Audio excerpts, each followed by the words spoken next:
Chapter 519. This chapter is My Horse Feeds the Sheep, the rebirth of a fire dragon. Seeing this reward, Liz could not help but feel short of breath. Since the recovery of the dragon bones, he has been looking forward to the birth of a fire dragon again and again. However, he first created magic fire seed, then a budding magic fire seed, and then a small fire dragon in the form of fire seed. He tossed and turned back and forth, but still couldn't make it. Although the birth of a fire dragon was tortuous, the benefits of a fire dragon were obvious.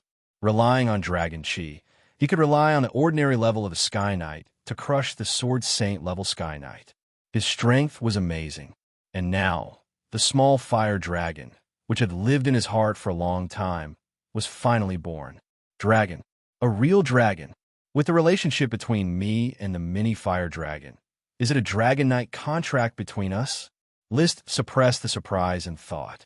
In any case, with his hard work, the small fire dragon should not turn its back on him after it was born. If it dared to turn its back on him, List would dare to slay the dragon on the spot and get the title of hero. Slaying a newborn dragon should also be regarded as a dragon slayer warrior. There was not much time left for him to think. As soon as he looked up, there were signs of magic power in the vision of magic eyes. In the sky above the distant sea, there was a chaotic gray-white magic light. The light was getting closer, and gradually its shape could be seen. It was the invisible dragon that List remembered. It was not big. Compared to the sapphire dragon, it was actually very small. Its body was only the size of a cabin, and its wings only added 2 more cabins. It was slimmer than the dragons in the illustrations of night novels, and its tail was very long. It had bat-like wings, 2 short and thin front legs, 2 slightly thicker hind legs, and a whole row of dragon horns was very eye-catching. Unfortunately, when List dispersed magic eyes, he could no longer peek at its appearance. He could only use magic eyes again and outline its figure through the magic light of its body. The light at the teeth was the brightest, and the 42 dragon teeth were clearly visible. It was not unreasonable to say that the dragon's soul lived in the dragon teeth. It's finally here. List's thoughts were inexplicably complicated. Following the smoke formed by the burning of the smoke grass, the invisible dragon spiraled down from the sky. Before it landed, its terrifying dragon power, which made people tremble with fear, had already spread out. Wuxia! A strange, sharp, and goosebump-inducing whistling sound accompanied the descent of the invisible dragon from not too far away. As expected, List had goosebumps all over his body, and fear rose in his heart for no reason. Even though I've become a Sky Knight now, I still can't resist the Firebird, and my body naturally reacts to it. It seems that the Firebird is a higher level of magic power. It can't be seen or touched, but it really exists. The magic eye could see the magic power in the dragon's body, but it could not see the dragon's might. Of course, whether the dragon's might was magic or not was debatable. Hula! Hula! When the invisible dragon landed, it flapped its wings continuously, stirring up the surrounding smoke and messing up the various arranged food. It could be imagined that the ground would be in a mess as soon as it landed. Really rude. List struggled to resist the Firebird. He could already feel that the Firebird not only aroused goosebumps on his skin, but also made the sleeping mini fire dragon in his body show signs of waking up. At the location of his heart, there was a rhythmic beat. This was not a good sign. If the mini fire dragon went berserk now, it would undoubtedly expose itself. List was not sure if he could face the invisible dragon as a Sky Knight. He could only try to convey his emotions to the mini fire dragon at the location of his heart, communicating as usual, sleep quietly, or you will starve in the future. The rhythm paused for a moment. Then it continued to move. List could not help but increase the emotional input. Sleep quietly, or you won't be able to eat anything. Rhythm. Sleep quietly. Rhythm. Sleep quietly. Rhythm. You're courting death. Roar. Half asleep and half awake. The mini fire dragon let out a submissive sound and then stopped its rhythm. List heaved a sigh of relief and continued to look at the invisible dragon. This beautiful and boorish big guy had already started to enjoy the few live cows tied to the wooden stakes. It seemed to prefer the calves. It seemed to have no interest in the cooked food around it. The claws on its wings casually tore, and the calves screamed as they were dismembered. Then, the calves were stuffed into its big mouth and chewed.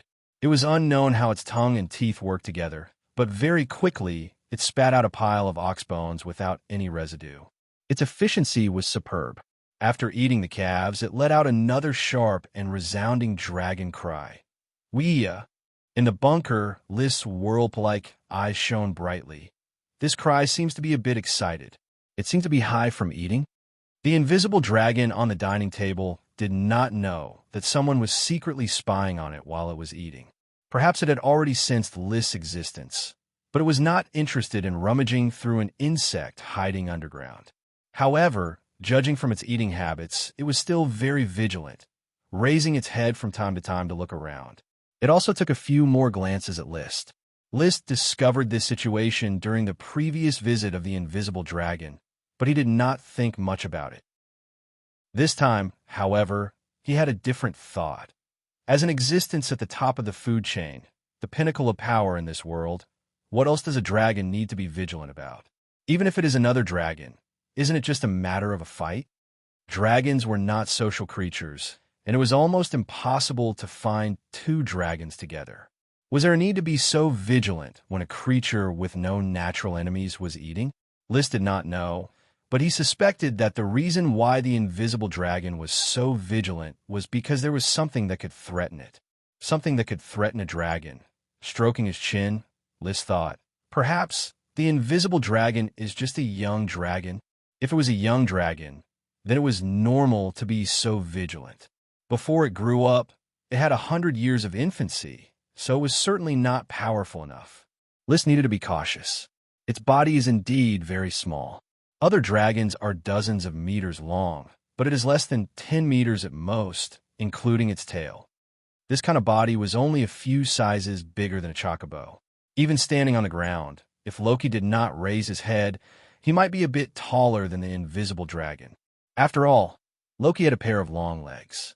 List watched as the invisible dragon, who had finished eating the calf, began to search the cooked food on the ground, and was even using its legs to scratch around. A fiery thought suddenly flashed in List's mind. If it is a young dragon, can I capture it? I am a Sky Knight, and I have dragon chi. It is just a young dragon. Why can't I subdue it? Those Dragon Knight can subdue a dragon with the strength of a perfection Sky Knight before riding a dragon. If others can ride a dragon, so can I. List was shocked by his own thoughts, but he could not suppress them. He had always believed that he revered safety first, but whenever danger and opportunity coexisted, an impulse to take risks would always emerge in the depths of his heart. Ride a dragon, ride a dragon, ride a dragon. This thought emerged, and he was almost unable to suppress it. However, just as he was about to jump out and madly rush towards the invisible dragon, his heart suddenly tightened, as if it was being grasped by a hand. It was the mini fire dragon that began to go berserk. He could not help but let out a muffled groan from the pain, and all his thoughts dissipated. All that was left was nervous communication and appeasing the mini fire dragon. Sleep quietly. Roar. Sleep quietly. Roar. If you make any more noise, I will kill you. Roar. The mini fire dragon quieted down again. Chapter 520. Wuxia. Smoke lingered in the air. The peculiar smell of smoked grass filled the area within a radius of several kilometers. The cries of cows, pigs, and chickens and ducks could no longer be heard. It was unknown whether they fainted because of the smell of smoked grass or because of the invisible dragon's might. Magic Eye's vision penetrated the smoke and could vaguely see what the invisible dragon was doing. After eating the calf, it became a picky eater. It took a bite from the left side and threw it off. It took a bite from the right side and threw it off again. List didn't know whether it ate other food or not. Occasionally, it would lick the wine in the water jar, but it didn't throw it in. It seemed that it had no love for wine. Wuxia! It suddenly raised its head and let out another sharp cry. Its meaning was unclear. It was unknown whether it was eating happily or feeling bored. However, it didn't leave and was still being picky about food on the table. It was clear that it wasn't bored and was still enjoying the picnic. Then it suddenly aimed at a kind of food and gorged on it. It simply sat on the ground and used the claws on its wings to grab food and stuff it into its mouth. Occasionally, it would stick its head into the water jar filled with wine and lick its tongue. Very good, there is wine and meat. This meal will definitely make you feel comfortable. Hurry up and get excited. List clutched his chest, his eyes firmly locked on the invisible dragon. He was almost unable to suppress the small fire dragon's rampage, but he had to suppress it and didn't dare to expose it. Leave behind the gems, release the bloodline infection magic power, and then leave in one piece. He was very conflicted. On one hand, he hoped that the invisible dragon would happily eat the picnic and leave behind the treasures. But on the other hand, he hoped that it would leave early so that he could deal with the increasingly rampage of the small fire dragon. The mini fire dragon was about to be unable to be pacified. It was unprecedentedly excited. It was similar to the excitement of a drunkard. The invisible dragon hasn't gotten excited yet, but you got excited first. Later, when I have free time, I will teach you how to be a dragon. He took a deep breath and operated his chi. He had to divide half of his energy to suppress the small fire dragon's rampage. Time slowly passed in this deadlock. In the blink of an eye, a quarter of an hour had passed. On the other side, the invisible dragon had been eating and drinking while letting out Wuxia sound for a while. It was certainly excited, but it was unknown how much bloodline infection magic power it could release and how many space gems it could produce. Suddenly, the invisible dragon let out Wuxia sounds again and walked away from the dining table, crawling like a bat, with its wings on the ground to maintain balance. And the direction it was crawling in was the direction of List's bunker. After crawling for a few steps, it suddenly spread its wings and took off. You're leaving? Just as List was thinking this, the invisible dragon suddenly landed. The place where it landed happened to be the bunker where List was located. Practically without waiting for List to respond, the invisible dragon had already accurately landed 5 meters in front of the bunker. It raised its head and let out a long Wuxia. Splitting his energy to suppress Charmander caused List's reaction to become a little slow. At this time, he remembered to shrink back into the tunnel and quickly escape. List, but his eyes fall on. But his.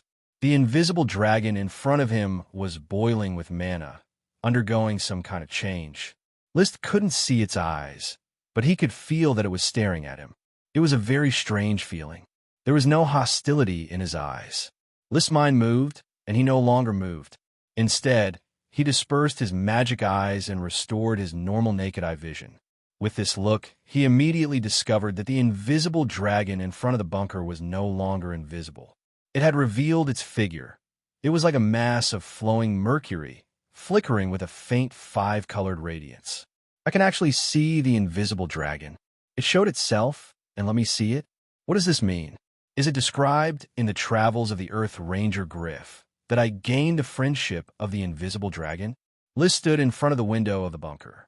He was cautious and did not move, but his brain was working at high speed to analyze the current situation. The invisible dragon's posture did not seem like it was going to hunt. When it came to hunting, stealth was the best choice. Unless he wanted to play a game of cat and mouse, there was no need to reveal himself. So, should I go out and meet it now? Looking at the slender figure of the invisible dragon, he hesitated for a long time. A dragon was a dragon. Just by standing there, the dragon's might had already oppressed the Sky Knight to the point of suffocation, let alone face-to-face communication. A minute quickly passed. The invisible dragon did not continue to approach the bunker. It just revealed its body and then sat on the ground, looking at the bunker. List was constantly struggling. He wanted to go out, but he did not dare to go out. He really wanted the mini fire dragon in his heart to make a ruckus and interrupt his impulse. However, the mini fire dragon was unreasonably well-behaved at the moment and did not move at all. Should I go out or not? With the power of a dragon, even if I hide in the tunnel, it can still easily catch me, right? So go out? He fiercely clenched his teeth and made a decision. Then I will go out a bit more unyielding and show my good demeanor. In this way, even if I am killed by the dragon, I will at least die with dignity. Immediately, he shook off the dirt on his clothes, pushed away the stone blocking the entrance of the bunker, and walked out of the bunker with a nervous heart and a calm appearance. The stench of smoked grass permeated the air outside. Even though he was wearing a mask, he still could not resist it. It was nauseating. To his credit, this nauseating smell actually eliminated a lot of his nervousness, making him relax a lot. The invisible dragon, 5 meters away, was still staring at List. Its sitting posture was relatively tall, just enough to block the rising sun behind it, gilding it with a layer of gold. Compared to the form outlined by magic power, its current form truly showed the graceful posture of a dragon. Every line was incomparably beautiful. In particular, its long and narrow triangular head had a sense of beauty that combined the elegance of a lady and the demeanor of a gentleman. Its eyes were also long and narrow. They did not appear sinister, but instead had a strange charm. The pupils of its eyes were deep black, revealing a human-like flavor. It opened its mouth and softly cried, "Wuxia." It didn't attack me. Sure enough, it is not hostile to me. List could not understand what the other party was shouting, but he knew that he did not make a wrong decision. The invisible dragon's behavior was very friendly. So, he unhurriedly walked toward the invisible dragon. The distance of 5 meters only took a few steps. They were already face to face, sizing each other up at close range. "Wuxia? What? Wuxia? I don't understand." The dragon and the human communicated in this manner. After a few sounds, it seemed to have discovered that List was a fool. The invisible dragon's long and narrow eyes revealed a touch of helplessness. Then it quietly raised its left forelimb, stretched it out, and shook it. Then it shouted at List, "Wuxia, what? Do you want me to pull my face on it?" For no reason, List thought a short video he had seen. A man stretched out his hand, and his girlfriend immediately put her face on his hand. Every time a man stretched out his hand, no matter what the girlfriend was doing, she would run over and put her face on his hand. He did not know the significance of this. In any case, after watching the video, he was very angry. He hated people who showed off their affection the most. Of course, the invisible dragon would not be so senseless.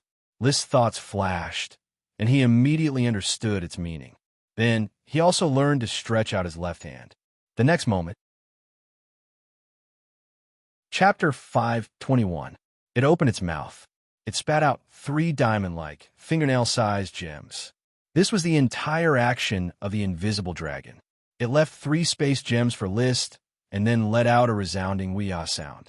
Its hind legs stamped on the ground, its wings unfolded, and it soared into the sky, flying into the distance without looking back. It did not remain invisible and maintained its mercury-like appearance. The flickering multicolored radiance, like a rainbow, gradually flew away. Looking at the restored calm sky, List clenched the space gem in his hand, feeling disappointed and frustrated. His first intimate contact with a real, living dragon happened and ended. The so-called Dragon Knight's dream obviously did not fall on the invisible dragon. He had to go back and coax the little fire dragon. But it's worth it. 3 space gems, plus the original one, the invisible dragon gave me 4 space gems. The value of the 4 space gems was incalculable. In fact, the value of any space gem was priceless. This kind of gem with an independent space was basically a legendary item that couldn't be bought with money.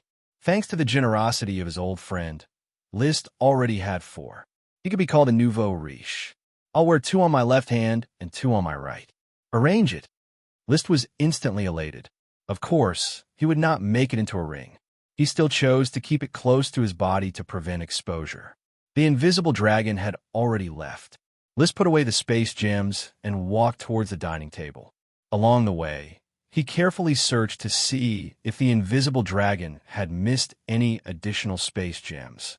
However, when he used magic eyes to search the entire messy, muddy ground inch by inch, he did not find anything. At this point, he realized something. it seems that dragons can actively control the production of gems. Moreover, it is very likely that the space gems dropped by the invisible dragon last time were deliberately left behind by it as a meal ticket. From the fact that the invisible dragon took the initiative to find him and left behind 3 space gems, it could be seen that the invisible dragon's intelligence was definitely not low. It was well aware that this picnic did not grow naturally, but humans deliberately fawned on it. Therefore, after it finished eating, it left behind money for the meal. Not freeloading. Ahem, not freeloading. Speaking of this invisible dragon, sure enough, dragons have no gender. Its crotch is bare without any reproductive tools. But it seems that I didn't even find its excretory orifices. So how did it excrete dragon feces? According to the Dragon Raising Handbook, the excrement of a dragon is a kind of fluid. The Dragon Rearing Manual had a more detailed description of dragons, and part of it was about dragon dung. Dragon excrement was not the same as the excrement of ordinary creatures. It was a fluid like water. After it was released from the excretory hole, it quickly melted into the ground and formed crystal veins in the nearby area. It could be said, many of the crystal utensils used by nobles were evolved from dragon excrement. Even the crystal utensils in Lys Castle were transformed from dragon excrement. However, just like the magic residue excreted by Charmander, dragons were different creatures after all. All of their composition could be explained by magic. From the gestation of Charmander, this could be proved. Dragons were made of magic and were born from magic. Such a creature, even its feces, was a valuable product. Unfortunately, elves did not excrete feces. Otherwise, the feces of elves might also be an important resource. So, when the invisible dragon ate just now, it didn't excrete. If it excreted, there should be crystals under the surface nearby. I wonder what kind of crystals the invisible dragon formed. Crystals were usually associated with gems and had the same properties, but their quality was far lower than gems and could only be used as a material for magic equipment. After exhausting the remaining magic of the dragon, the crystals would become pure crystals that only looked good. Half an hour later, no gems were found. No crystal mines were found. Lys no longer did useless work. He went to the wooden house and examined the 3 cows. He found that the cows had all fainted and were foaming at the mouth. If they were not still breathing, Lys would have suspected that they were already dead. The 2 fat pigs also fainted and urinated on the ground, leaving only their breathing. I hope you can give birth to the dragon cows and pigs as soon as possible. The due date of the 3 cows will probably be in autumn, and the 2 fat pigs should be able to give birth in a month and a half. The gestation period of a cow was about 280 days, close to 9 months. It was now the end of February. Counting the days of pregnancy, the calves would be born in September or October. The gestation period of a pig was about 114 days, that is, 3 months, 3 weeks, and 3 days, so calves could be born in April. The good mood of looking forward to seeing the dragon cows and pigs disappeared as he entered the wooden house of the chickens and ducks. Because Lys found that the hens and ducks in the cages had died. They were either scared to death by the dragon's might or died of oppression. Only 5 chicken eggs and 5 duck eggs were left. He did not know whether they could hatch into chicks or ducks. He covered them with hay, ready to take them back and hand them over to the other hens and ducks to hatch. Finally, there were 10 mallard eggs. There were no changes. These duck eggs were easy to handle and could hatch in the sun. There was no need for a female duck. Basically, this was the end of the invisible dragon's visit. Suddenly, Lys once again covered his chest. He felt that the mini-fire dragon living in his heart was going berserk once again. This time, no matter how he comforted it, it could not be suppressed. Roar! The emotions of the mini-fire dragon wantonly spread. It was a kind of complex emotion mixed with apprehension, excitement, fear, expectation, anxiety, urgency, and other emotions. Since I can't pacify it, then I will let you go berserk and prepare for a new life. Lys stopped suppressing it. In any case, the invisible dragon was gone, and it was very safe here. He might as well welcome the rebirth of the fire dragon. Just as he stopped suppressing it, he felt a strong suction coming from his heart. Just like the last time, the little fire dragon directly sucked up all his chi. Then, following the chi meridians, it quickly rushed to the palm of List's left hand, erupting chi as usual. The mini fire dragon rushed out of his palm in the form of a flame. Roar! The voice no longer sounded in his mind, but in his ears. The flame quickly condensed into a small fire dragon. This small fire dragon could already exist without List. It flapped its wings and slowly circled in front of List, constantly shouting roar and roar. It seemed to be eagerly looking forward to something. "You want the fire dragon magic?" List asked weakly. Without chi, he was extremely uncomfortable, as if his body had been hollowed out.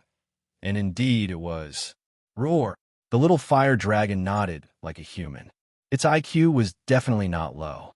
But List sighed and said, "I have fed you the last of my fire dragon magic this morning. Now, only the fire dragon brick factory and glass workshop still have a little fire dragon magic. I will take you there to get it." He struggled to stand up, ready to take the little fire dragon and set off for the port town. The little fire dragon was unwilling to leave. Roar! List guessed and asked, "You want the fire dragon magic now?" The little fire dragon hurriedly nodded, looking very anxious. Roar! "What can I get for you now?" "You should take some medicine first." List took out a magic potion from the space gem, which he prepared for his daily training. He seemed to understand that the fire dragon magic could not be obtained.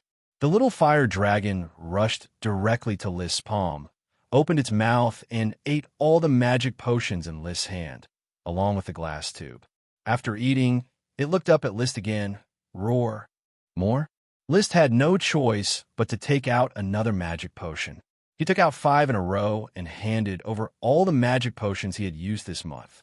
The little fire dragon stretched out its flame tongue and licked its lips. The next moment, it flapped its wings and flew high. As it flew into the air, the congealed flames exploded with a loud bang, forming a rain of fire that filled the sky. When the dazzling rain of fire fell to the ground, a red fire dragon gradually emerged in the original position in the air. Its body was burning with flames, but the flames were gradually extinguished, and the color was getting closer and closer to black and red. Finally, the flames were completely extinguished, and a fire dragon covered with black and red scales flapped its wings, raised its head, and let out a loud dragon roar. Roar! The little fire dragon in the form of Fire Seed was finally reborn and grew into a real body of flesh and blood. Chapter 5:22.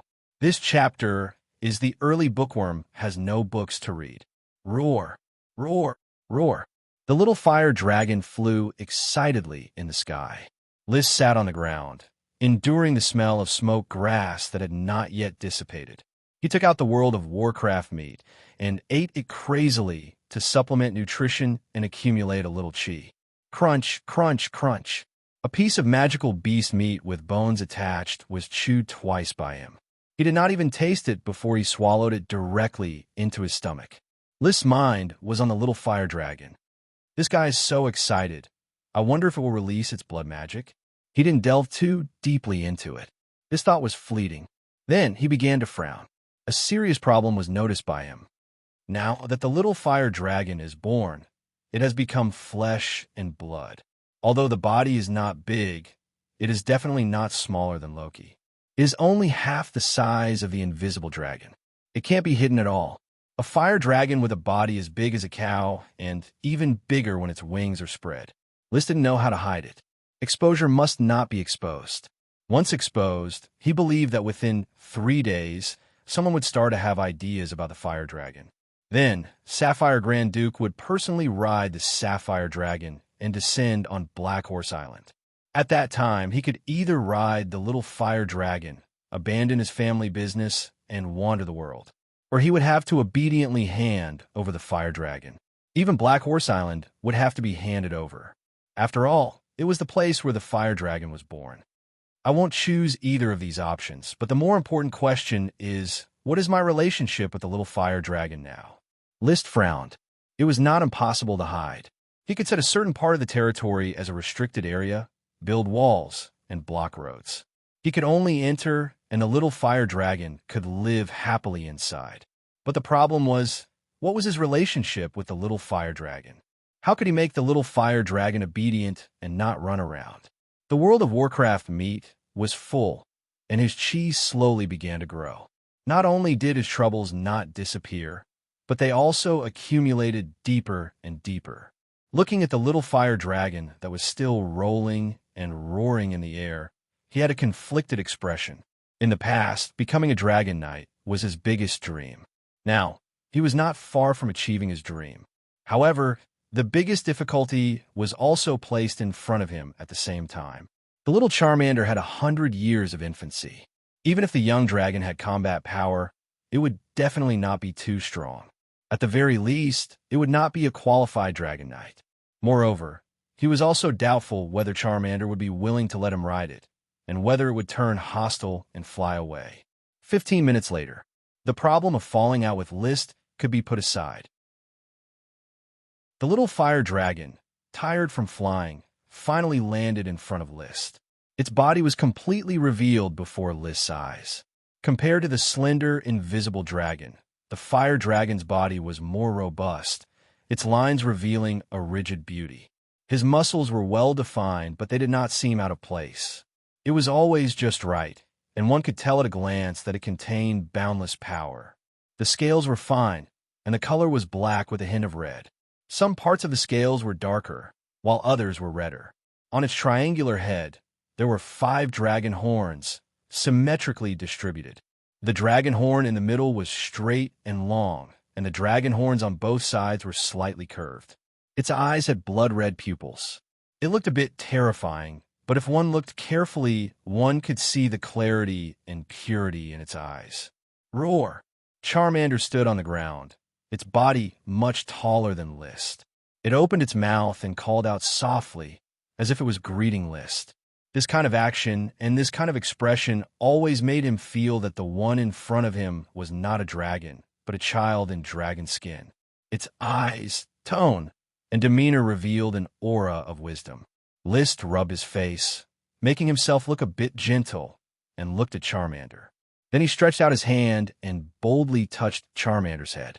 It felt a bit rough, and he felt that Charmander's scales were very hot. Charmander, roar, I want to ride you. List said lightly. Charmander suddenly bared its teeth and made a fierce expression. With its already ferocious appearance, it was indeed very fierce.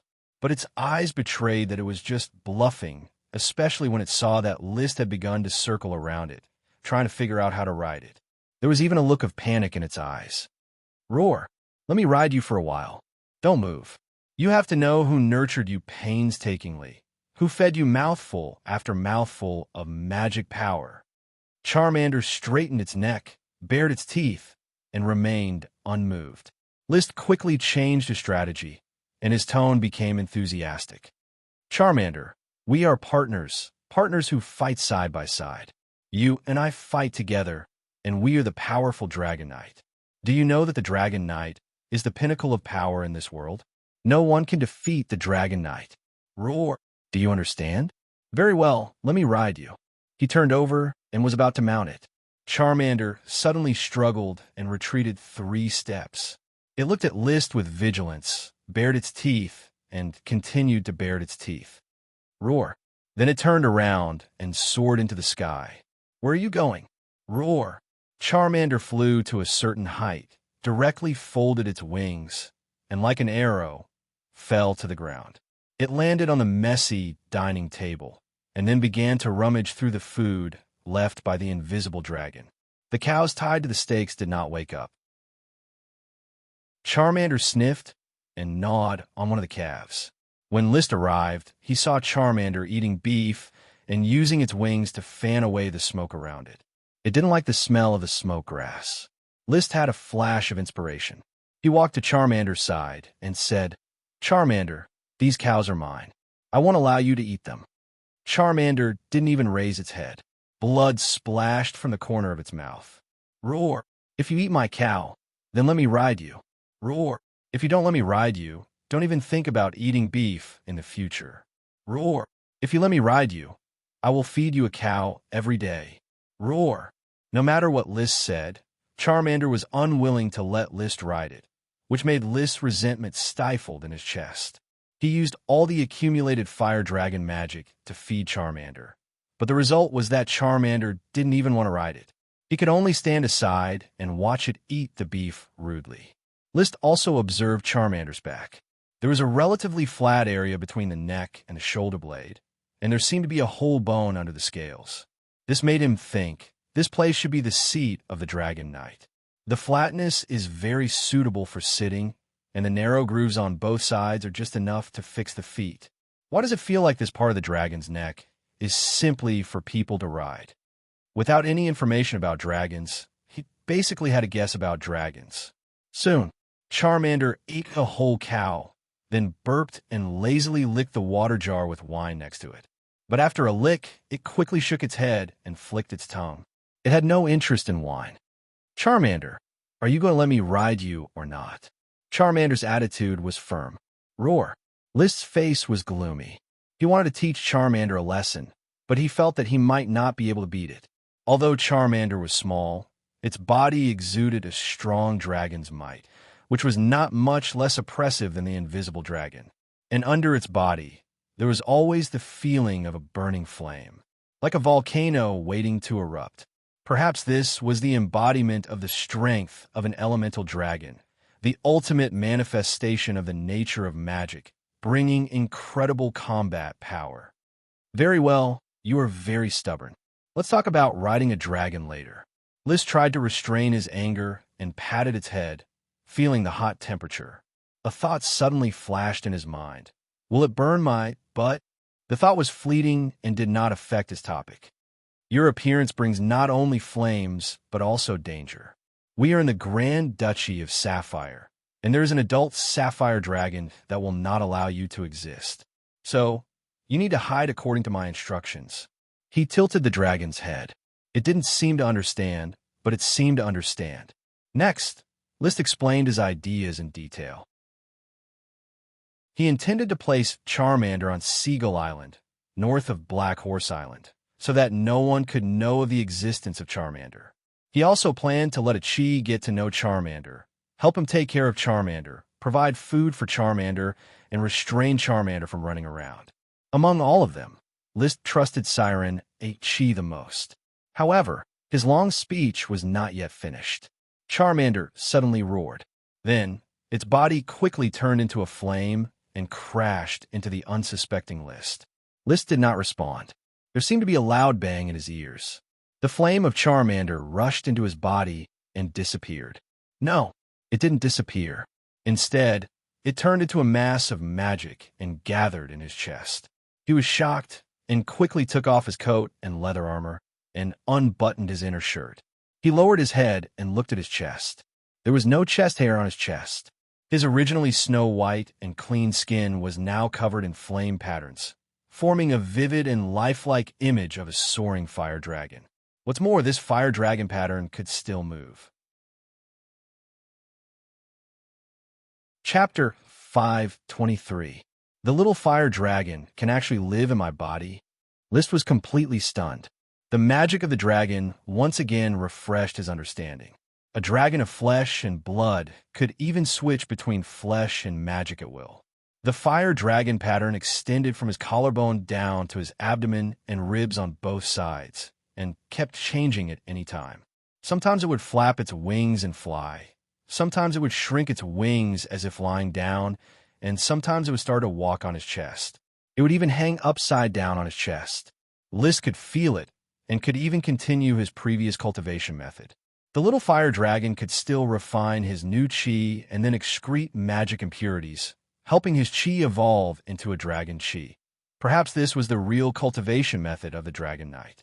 The little fire dragon, living on his chest, looked very proud. Its emotions had re-established a connection with List, and he could vaguely sense it. It was probably laughing at List for worrying about nothing. However, List ignored the little fire dragon's clamor. Now that the risk of exposure has basically been removed, there was only the problem of riding the dragon. With his experience in domesticating blizzard beasts and chocobos, it would not be a difficult task to deal with a newborn dragon. He put on his clothes and silently released emotional communication to the little fire dragon in his heart. Just stay on my chest and tell me in advance when you want to come out for air. I will take you to a place where there is no one. In addition, inform me in advance when you want to suck my chi in the future. Being hollowed out twice in a row made List quite angry. Roar! The little fire dragon reluctantly agreed. Although it was very resistant to List riding it, it was not an unreasonable beast, but more like an intelligent creature that knew how to think. Feeling that it was still vaguely releasing dragon might, List added, in addition, don't release dragon might casually put it away. Roar! The little fire dragon was a little unhappy. It liked to release dragon might, which was a symbol of its majesty as a dragon.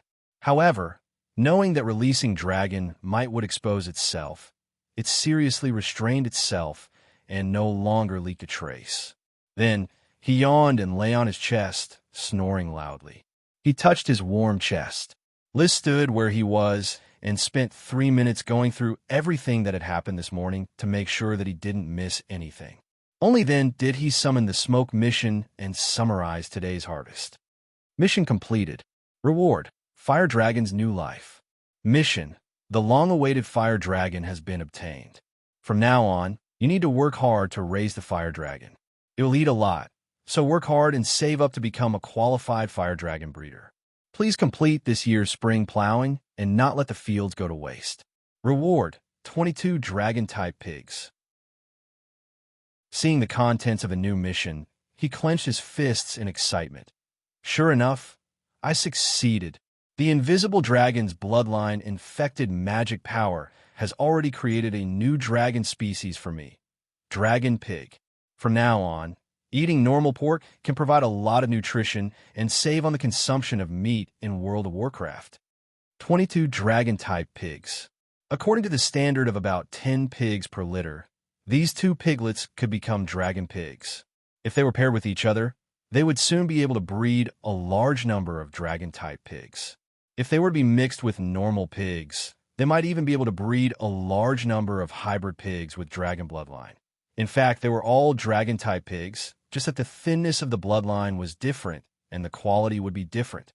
In the future, I need to mark the bloodline of the dragon species and carry out a detailed classification according to the dilution and mixing of the bloodline. I might as well issue a bloodline certificate. List thought. On Earth, in order to ensure the bloodline of pet cats and dogs, there would be a special organization to issue a bloodline certificate. It would record the health and training results of cats and dogs, as well as 3 generations of ancestors. He was going to imitate this method and establish a file for the dragon species in the territory, issue a bloodline certificate, and record in detail every detail of every dragon-type horse, dragon-type cow, dragon-type pig, and possibly dragon-type chickens, ducks, and mallards, breeding, mating, and blood relations. Only in this way could he ensure that the dragon bloodline would last for a long time. It would not be diluted by the ordinary bloodline and eventually degenerate from a dragon to an ordinary creature. He had accumulated a lot of chi. After carefully removing the footprints of the invisible dragon and the fire dragon, Liz suddenly soared 100 meters into the sky and flew towards Green Tea Town in the distance. The Sky Knight used chi to hurry on his journey. It could be said to be super fast, but it could not last long. Flying high in the sky consumed a lot of chi. However, a short journey was still possible. Green Tea Town had not yet been built. At present, the land had only been leveled and a few streets and residential areas had been planned. However, at this time, a surf team, officials, and Knight were waiting here. "Sir, have you finished your training?" Gort took the lead to greet him. Yes. List had no expression on his face, but he was actually a little embarrassed inside. The so-called training excuse was really not a rigorous excuse, especially when he had prepared a lot of food, smoked grass, pregnant cows, pigs, chickens, ducks, and eggs. However, none of his followers dared to question him. After a pause, he continued, "Take some people to tidy up my training place. Take away the smoked grass and food. As for the cows and pigs, be careful and send them back. Don't let them get hurt. Also, take away the eggs, duck eggs, and mallard eggs carefully and continue to incubate them. Yes, sir. Consultant Gort, this batch of cattle, pigs, and eggs are all breeds that I've improved using special methods. Every one of them is extremely valuable. I ask you to treat them carefully. Be precise to the point that every breeding has to be recorded. Then, select the best breeds and pair them up to form an industry. As you wish, sir. After some thought, he was still worried. How about this? Let's build a cattle farm in Horsetown to raise the 3 pregnant cows. Let's build a pig farm in Graintown to raise the 2 pregnant pigs. If the eggs and duck eggs hatch, we'll also build a chicken farm and duck farm in Red River Town. There's also a separate green caterpillar mallard breeding garden. Horsetown was adjacent to the high-quality Black Horse Ranch, which was very suitable for raising cattle. Graintown was flat and suitable for growing grain, which was a source of food for pigs.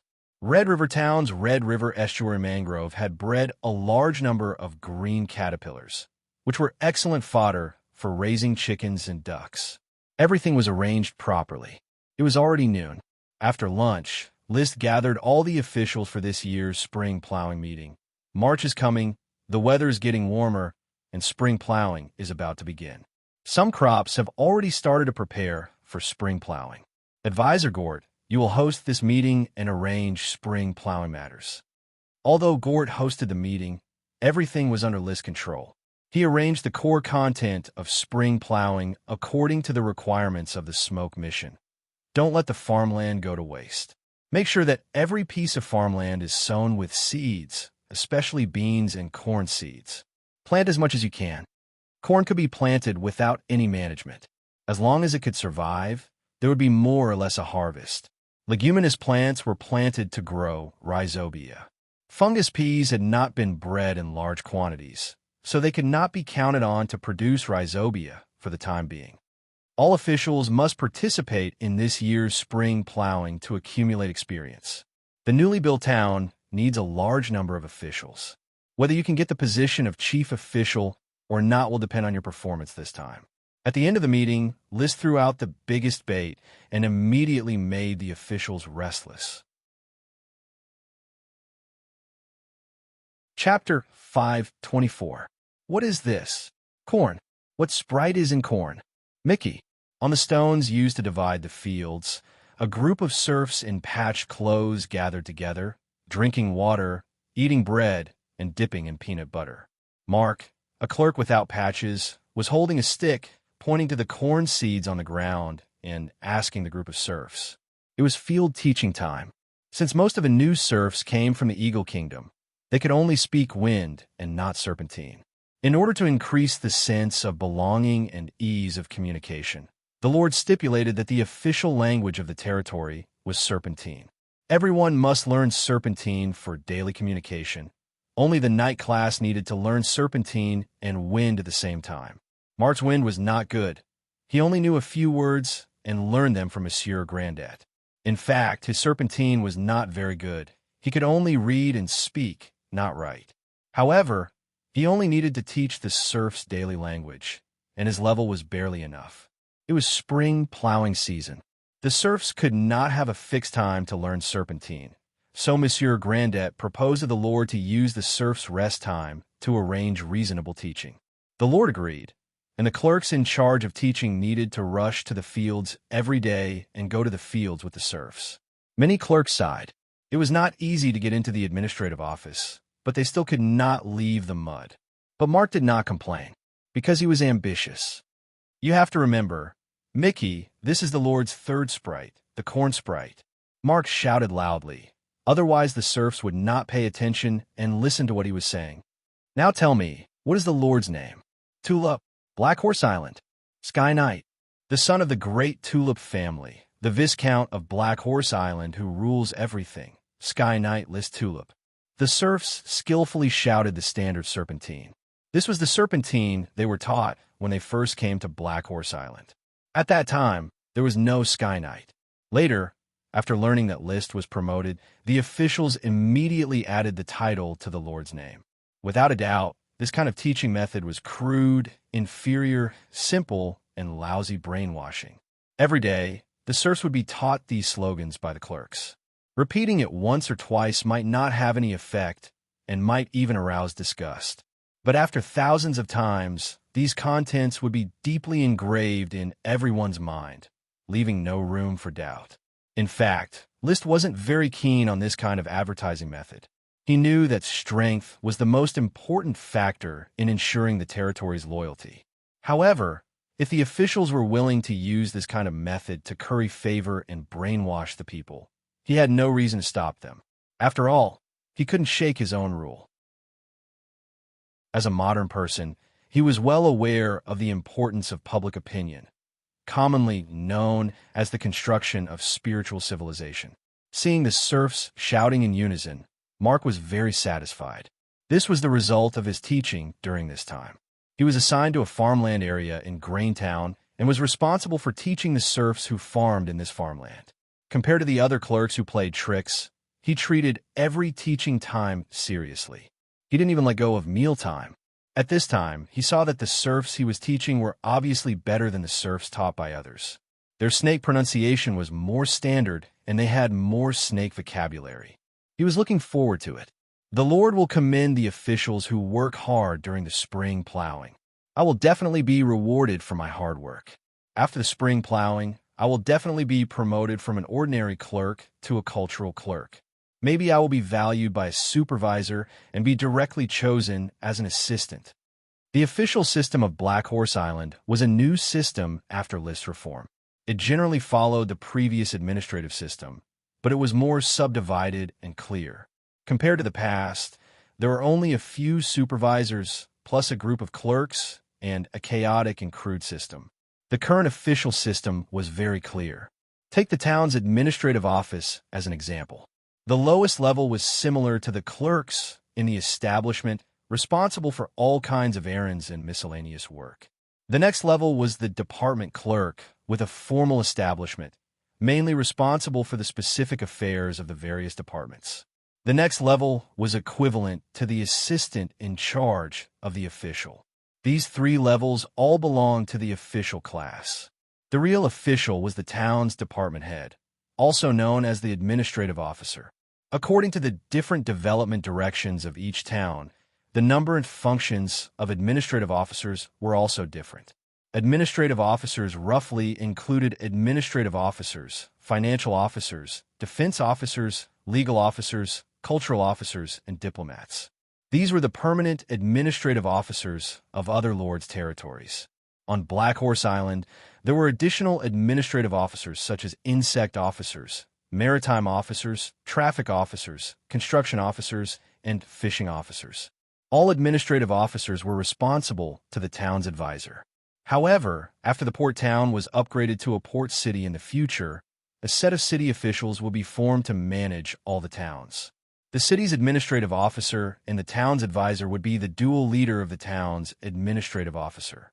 To avoid the formation of an advisor's word and balance the power of officials, Mark did not dare to expect to become an administrative officer. After all, the requirement for an administrative officer was to be a trainee knight. He was just a civilian who had not practiced Qi.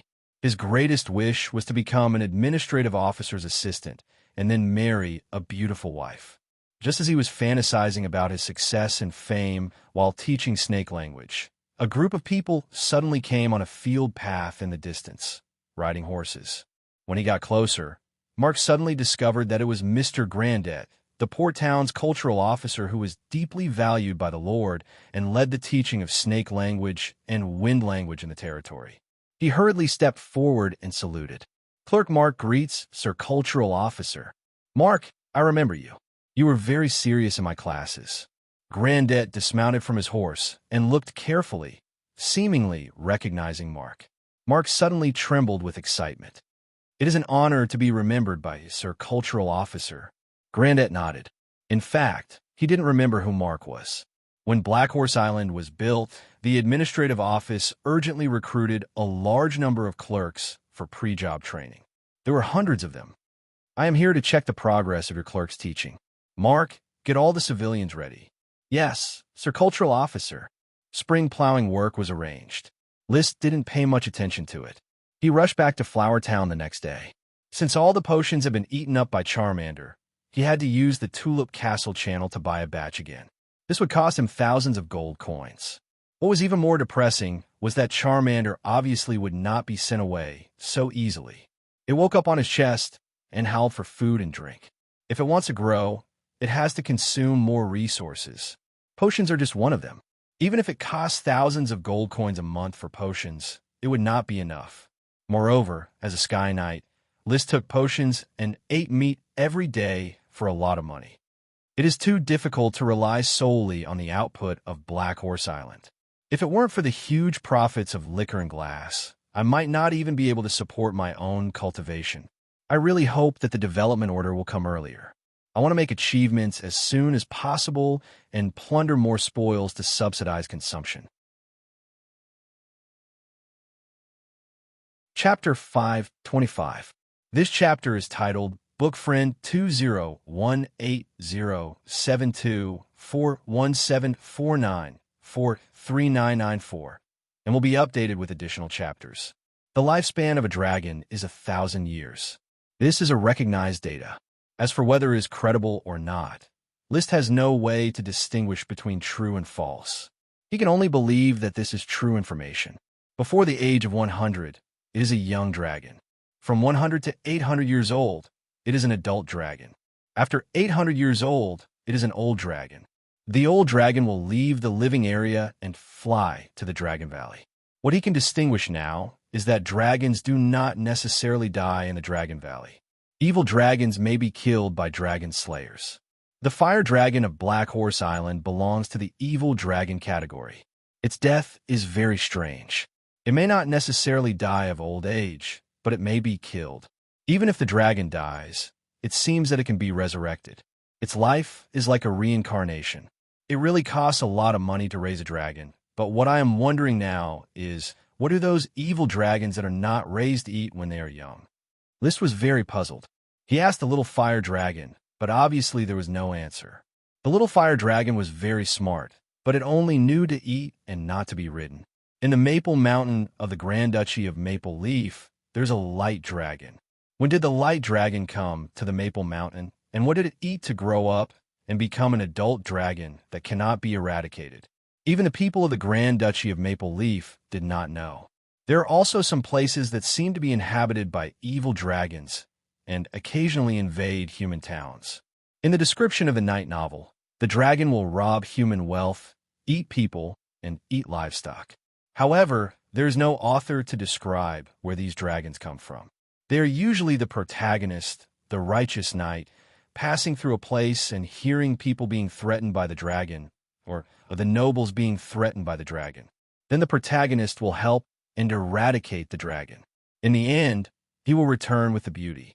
The dragon manual that Marquis Bull often read did not record the situation of a young dragon. It seems that the young dragon is a vacuum. The dragons that humans come into contact with are all adult dragons, and the dragons that are raised by various countries are also adult dragons. It seems that the Dragon Knight is riding an adult dragon. There must be a Dragon Knight who found a young dragon, established a companion relationship, and successfully rode the dragon. But for some reason, they chose to hide the information of the young dragon. List looked at the clear flame pattern on his chest in the mirror and frowned. Maybe they have the same idea as me. He did not dare to reveal that he had a young dragon. The other Dragon Knight might not have dared to expose themselves when they were still young. But why would they choose not to expose themselves when they were young, even after they had reached adulthood? Perhaps it's not that no one leaked the information, but that the dragon's information was hidden by the dragon-rearing family. After all, the families with dragons would not want their dragons to fall into the hands of the families without dragons. They would definitely want to monopolize the dragons in this world. The little fire dragon in the mirror yawned and began to roar again. It was hungry. List ignored it. This little fire dragon's digestive ability was too strong. In the past few days, he had secretly fed it more than a dozen cows. However, a cow could only keep it full for 4 hours. 4 hours later, it cried out that it was hungry. Sometimes, It would wake List up in the middle of the night and ask for beef. Gradually, List found that it was fine even if he did not feed it for half a day. So he consciously controlled the little fire dragon's eating time. Unfortunately, he could control the eating of cows, but he could not stop it from taking potions. Every day, it had to take 5 times the potions that List used for training. If it was not given, it could cry out for a whole day. List could not afford such a consumption. After he advanced to Sky Knight, even if the dragon's fighting energy dissipated slowly, coupled with the reduction of the aura decay, he still needed a lot of potions. He and the little fire dragon together were equivalent to 6 Sky Knights taking potions together. Even an ordinary Marquis family could not easily provide 6 Sky Knights taking potions together. Moreover, List was only a Viscount, and the construction of his territory had just begun. He could not think of how to satisfy the consumption of so many potions. He also did not know what the little fire dragon ate in the wild. Since he could not increase his income, he could only reduce it. After thinking about it, he still had to control the little fire dragon's appetite. He could provide it with some cheap meat to reduce its dependence on potions. Maybe the little fire dragon will be malnourished. He laughed self-deprecatingly. But what can I do? Its knight is ready to change his name to List Jones. Jones was so poor. His conscience was a little uneasy. Fortunately, he knew how to comfort himself. Anyway, it won't let me ride it. Why should I feed it? Hee. After adjusting his emotions, he appeased the little fire dragon's cries and put on his clothes. He walked to the window and looked at the apple tree that was sprouting new buds. No one knew what he was thinking. Dang, dang, dang. There was a knock on the door. Butler Carter's voice came from outside the door. Master. List did not turn his head and simply replied, Please come in. When Carter walked in, he asked again, Is Mrs. Morrison better? Her fever has subsided after taking the snake blood fruit potion. She has just fallen asleep, Carter replied. Just a while ago, Mrs. Morrison might have caught a cold and had a fever, and the local doctors couldn't treat her. In the end, it was List who made the decision to make the snake blood fruit potion according to the snake blood fruit recipe recorded in the book Classification of Herbs by Heiress Truth. After giving it to Mrs. Morrison, her condition quickly began to improve. The snake blood fruit could not only treat snake venom, but it was also recorded in the book Classification of Herbs by Heiress Truth that could treat many common diseases. The 4 snake blood fruit insects that he had obtained from killing the 6-headed sea snake king and irrigating them with snake blood seemed to be very useful. When made into a commonly used potion, it could save the lives of many sick serfs. The death rate of serfs in this world was not low, and most of them died because of illness. Once the production cost of the snake blood fruit potion was reduced, it would definitely become a profitable industry. However, commoners could not afford the high cost of the potion, and List's conscience did not allow him to sell the potion at a high price. It was enough for him to make a little profit on the cost and not waste the snake blood fruit insects. Mr. Carter, tell Mrs. Morrison to rest in peace. She doesn't need to continue working on the castle. The most important thing for her now is to recuperate. Carter said with a smile, Master, I'm afraid that what Mrs. Morrison is most worried about is not being able to continue making milk tea for you. Indeed, the milk tea brewed by Maggie is still a little lacking. It's not as delicate and uniform as the milk tea brewed by Mrs. Morrison. The fragrance of the black tea fruit and the fragrance of the milk perfectly blend. Liz said with a slight exaggeration. In fact, he was just used to drinking the milk tea brewed by Mrs. Morrison. Milk tea was simple. It was just a mixture of milk and black tea tree capsules, but the brewing time, temperature, and ratio all affected the final taste. After talking about Mrs. Morrison, Carter began to report his purpose of knocking on the door. March 9th is your birthday, Master. Now that you are a Sky Knight and rule everything in Black Horse Island and Flower Town, your birthday celebration needs to be of a higher standard than last year. I can't ask you, Master, how to grasp the degree of grandeur. Well, Mr. Carter, you decide, Liz said with a smile. His mind was now on the little fire dragon, and he had no expectations for his birthday. Besides, Chapter 5:26. The castle was already busy preparing for List's birthday celebration. In recent days, List did not have much to do except worry about how to raise the little fire dragon. So much so that he put more energy into the glass greenhouse. The 1/3 germination rate of the potion seeds had grown strong. The growth rate was a little slow, but it was still healthy. The shipwood was also growing strong, but also slowly. It was reasonable to say that the growth rate was the fastest at the sprout stage, but it was almost invisible on the potion seeds and the shipwood, watering and fertilizing them. He had great expectations for these potion seeds. If they could all grow into potions, it would definitely be a huge fortune. Now, what List lacked the most was potions. Not only did he not have the money to buy potions, but he also did not have the channels to buy enough potions. Potions were a product that all nobles needed, and there were not many available for sale. For example, the potions produced in List's own territory, even the Black Tulip, had been taken back for List's own use. He had never sold a potion to outsiders. I really hope I can sell a space gem in exchange for countless wealth to support me and the little fire dragon. He touched the 4 space gems hanging on his chest and thought to himself, of these 4 space gems, 3 were already full, and only 1 was a regular space that needed to be filled at any time. The 3 full gems were mainly used to transfer books, mithril, blue iron, plastic aluminum, potion seeds, shipwood, jade, crystal, World of Warcraft meat, dragon milk, etc. In the past, a space gem could not be stored, but now it could be stored.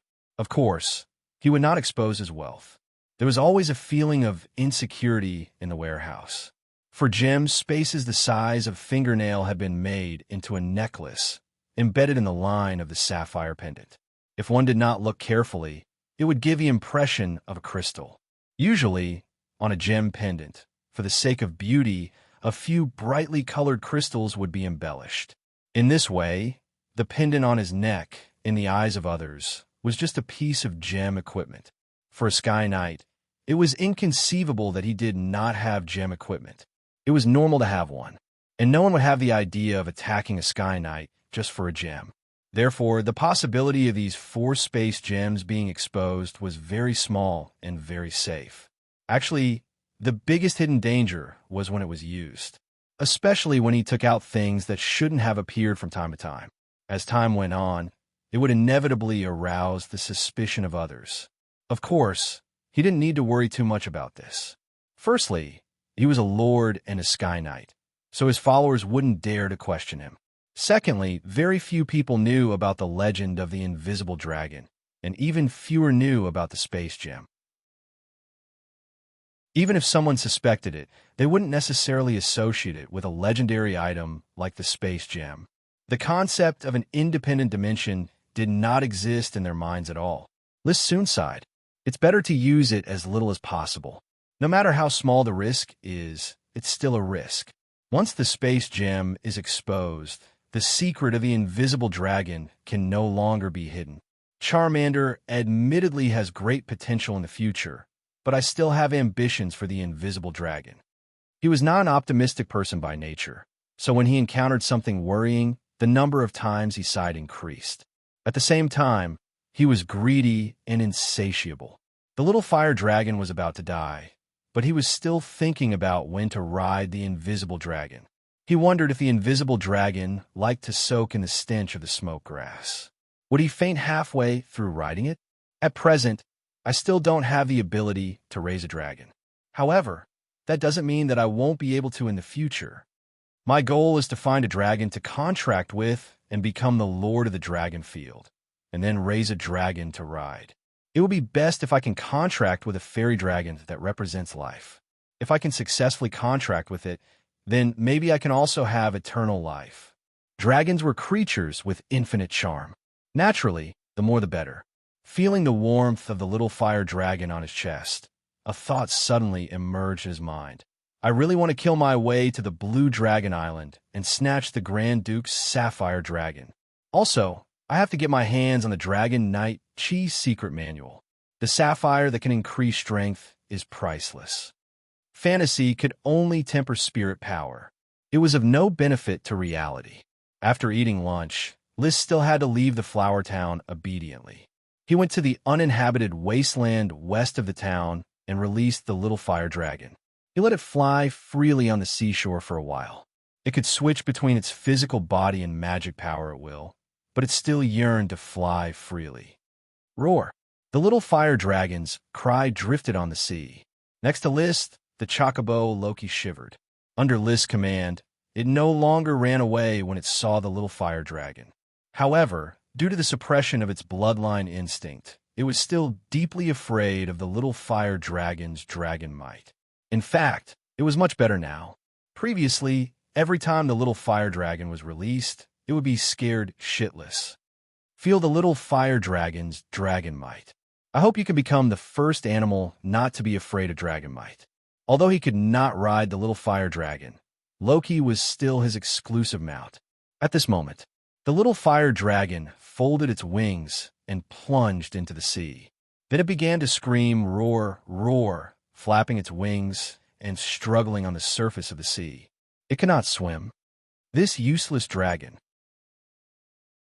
List quickly took out a rope and wrapped it around the little fire dragon's wings. He then pulled the little fire dragon ashore from the sea. This set of movements was very skillful. It was obviously not the first time he used it. The reason was very simple. Every time the little fire dragon was at the seashore, it wanted to conquer the sea and become a fire dragon that could swim. However, when it came to swimming, it was really useless. Even though List had taught it many times, it still panicked when it entered the water. If not for List, it would have been the first dragon to drown. Roar! Lying on the shore and coughing water, the little fire dragon roared weakly. Half of it was a little dizzy from choking water, and the other half was dizzy from hunger. List took the opportunity to constantly stroke it with his hands to improve their relationship. You useless dragon, do you know that you're a fire dragon? Why does a fire dragon learn to swim? You should go into a volcano and soak in the lava. Volcano? Lava? Suddenly, he had a flash of inspiration and thought of an important question. The power of an elemental dragon was clearly a manifestation of the extreme nature of magic. The magic of a fire dragon was the manifestation of fire energy at its peak. It could change the environment between heaven and earth and constantly create volcanic eruptions. The magic of a wind dragon could constantly create storms. Based on this line of thought, does this mean that where there are storms, there will be extreme wind magic? And where volcanoes erupt, will there be extreme fire tribute magic power? If I throw the little fire dragon into the lava, will it be able to grow quickly? He remembered the description in the knight's novel. The fire dragon always lived in volcanoes, the ice dragon in a world of ice and snow, the water dragon in the sea, the earth dragon in a desert, the wind dragon's nest all year round, and the thunder dragon always appeared at night when there were thunderstorms. The appearance of the light dragon was accompanied by all kinds of illusions, and the appearance of the dark dragon was pitch black. Of course, this was the fantasy of those down-and-out aristocrat writers, but it was also natural common sense. It was very likely that the fire dragon lived in volcanoes. Chapter 5:27.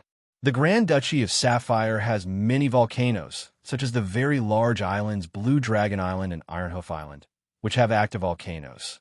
Even Coral Island has a volcano, but it is an extinct volcano located between Birch City and North Valley City. List has also explored there.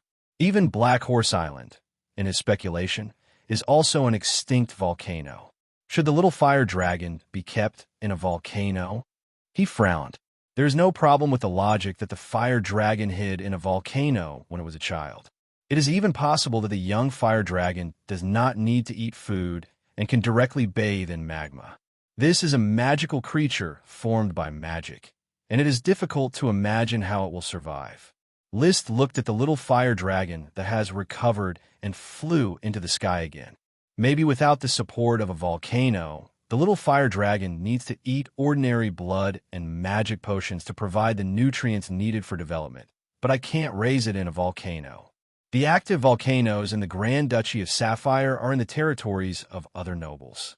Other extinct and dormant volcanoes have little access to magma and naturally do not breed the magic needed by the fire dragon. Should I quietly send the little fire dragon into the volcano and let it soak in the magma? The idea flashed through his mind and was quickly rejected by him. If the little fire dragon's trail is exposed, it will be very troublesome, and whether the volcano can help the little fire dragon grow is not certain. It is best to find an island like Hawaii in the sea. There is a Hawaiian Volcanoes National Park on the island of Hawaii. There are two active volcanoes, Maunaroi and Kilauea. Kilauea is the most active volcano in the world and has not stopped erupting since 1983. Magma erupts from the volcano almost every day, and it is the best place to watch the volcano erupt. Unfortunately, finding the Hawaiian island of this world was no less difficult than finding another fire dragon. After all, even if you found an active volcano, you might not be able to see magma. The magma was hidden inside the volcano. Only volcanoes like Kilauea, which were constantly erupting, could easily come into contact with magma. He shook his head. He put away the rope and said excitedly, "Anyway, at least I thought of a way to cultivate the little fire dragon. Wait for me to slowly investigate and find an island with a volcano in the Azure Wave Sea. When the time comes, I'll be promoted to the title of nobility, and I'll ask for an island with a volcano." Viscount was promoted to count. The island would definitely need to be expanded, so they could choose a new big island to build on. If they didn't mind the trouble, they could also choose to stack many small islands on top of each other. Just as Liszt was struggling through his days, another piece of bad news was sent to him. It was from the manager of the chicken farm. The manager was an expert in raising chickens for many years. He discovered that the 5 eggs that Liszt had sent over had already died and could no longer be hatched into chicks. "Are you sure they're dead?" In the Flower Town's chicken farm, Liszt stared at the chicken farm steward with an unsightly expression. Trembling with fear, the steward reported, "Sir Lord, these eggs are really dead. I took them under the sun to look at them. Their color is very dark and red, and they've already given off a foul smell." Accompanying the steward was the administrative officer Isaiah, who added, "Sir, Old Wasi is the person who knows the most about eggs in the chicken farm. He can tell at a glance whether the eggs are dead or alive. He is the one who arranges for the hens to hold their nests in the chicken farm, so his judgment is basically never wrong." Taking a deep breath, Liszt said lightly, "I see these eggs, throw them away." "Yes, sir." "Isaiah, go to the duck farm again. I want to know if the duck eggs are also dead. In addition, send someone to check the 10 mallard eggs to see if they are dead." Accepting the reality, he immediately thought of 2 kinds of duck eggs. The report from the duck farm came quickly. Indeed, like the chicken farm, the duck eggs were dead, but the duck farm steward was not sure and let the ducks continue to hatch. One day later, there was also news from Black Horse Island. No one was sure if the 10 mallard eggs were dead, but one of the eggs had turned black and seemed to have deteriorated. Basically, this batch of eggs infected by the dragon's blood and magic were all dead. Liszt was in a bad mood after all the hard work turned into nothing. Originally, he was hoping to get dragon chickens, ducks, and mallard ducks to supplement nutrition and improve the food conditions of the territory. Now he could only count on the dragon cows and pigs. "Master, maybe those duck eggs are just dead, and the rest of the eggs may be able to hatch into ducklings." Butler Carter saw that Liszt was in a bad mood and comforted him. "I know very well that those eggs and duck eggs are all dead." Liszt smiled slightly as if he was not affected. "Don't worry about me. This is just an unplanned change. Scientific experiments will certainly not be smooth sailing. This time the improvement of the breed failed. Next time I will adjust again. I will get the results I want." He was very sure that the eggs and duck eggs were all dead. The reason was simple. The reward for the latest smoke mission was 22 dragon pigs, not dragon chickens and dragon ducks. According to the incubation time, eggs only need 21 days, and duck eggs only need 28 days, much shorter than the gestation period of a sow. The reward of the smoke mission should be eggs and duck eggs at the top. After all, they were dragon creatures, worthy of being the reward of the smoke mission. They did not appear, but the dragon pigs appeared. It could be seen that the dragon chickens and ducks were not successfully infected at all. They may have been killed on the spot by the firebird. He was now thinking about another question. Poultry such as chickens, ducks, and geese are probably too weak to withstand the firebird or the dragon's blood infection. Mallard ducks are supposed to be World of Warcraft, but I didn't expect them to be unable to withstand it. Why? Could it be that eggs, as living individuals, can't accept the dragon's blood? So he thought, to get a poultry dragon creature, the direction of infection should not be set on eggs, but on hens, ducks, and geese. Ordinary chickens, ducks, and geese were probably not possible. Chocobo loki is also a type of bird. Its existence means that birds can be infected with the bloodline of dragons, and it was originally just a low-level draconic beast, a draconic beast that was infected from a low-level magical beast. From this, it can be seen that a low-level World of Warcraft mallard has the potential to be infected. Next time, I should bring a female mallard duck to be infected. As an old friend of the invisible dragon and a knight of Charmander, List was confident that he would have many opportunities to get a dragon creature in the future. Therefore, regarding the death of the eggs and duck eggs, he was only depressed for a moment before returning to normal. And time passed by unknowingly. Quickly entered March, and quickly went to March 9th, ushering in his 18th birthday. The Grand Duchy of Sapphire was considered an adult at the age of 16, and the age of 18 was just an ordinary birthday. But for the transmigrator List, the age of 18 meant the date of adulthood in his hometown. The sun rose in the east. Holding the milk tea personally brewed by Mrs. Morrison after her recovery, List stood under the apple tree and looked at the tender alfalfa on the grass around the castle.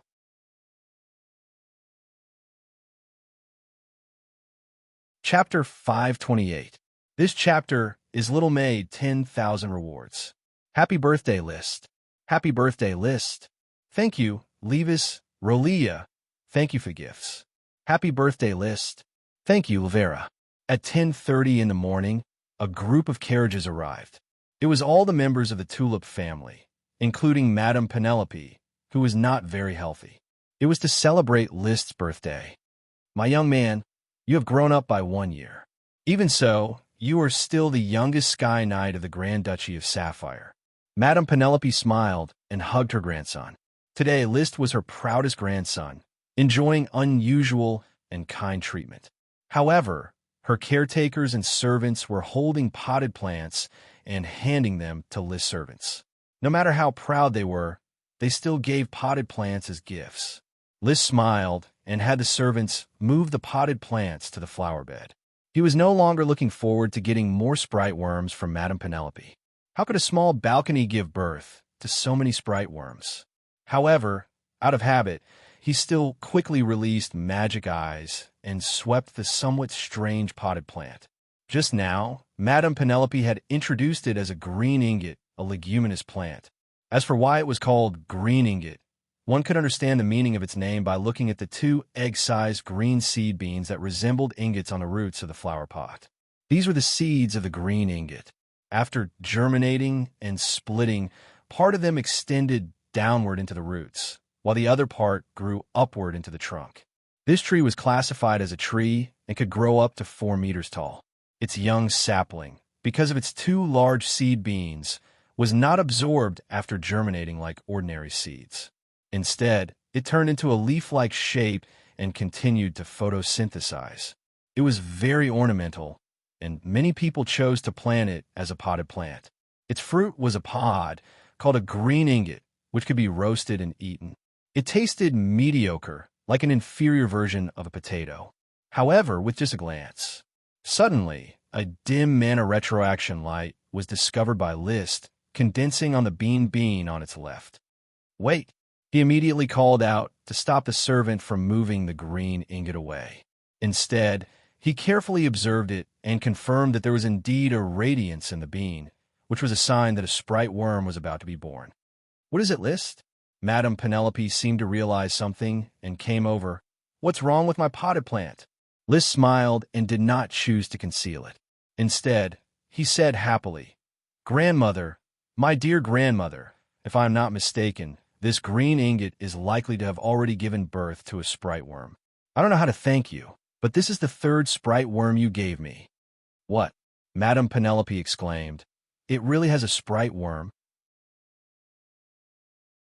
Listening to her tone, it was clear that she did not believe that her potted plant would continue to breed sprite worms. She probably did not think so when she sent the potted plant. After so many years of life experience, she had long since learned how to be meticulous and save some gift money by borrowing the previous 2 sprite worms as a gimmick. However, at this moment, no one cared about her tone. The Count and his wife, Levis and his wife, Lavera, Lytton, as well as other aristocrats, all came over to take a look. The Count said, "List, you are not mistaken, are you? Is this really a sprite worm stock that breeds sprite worms?"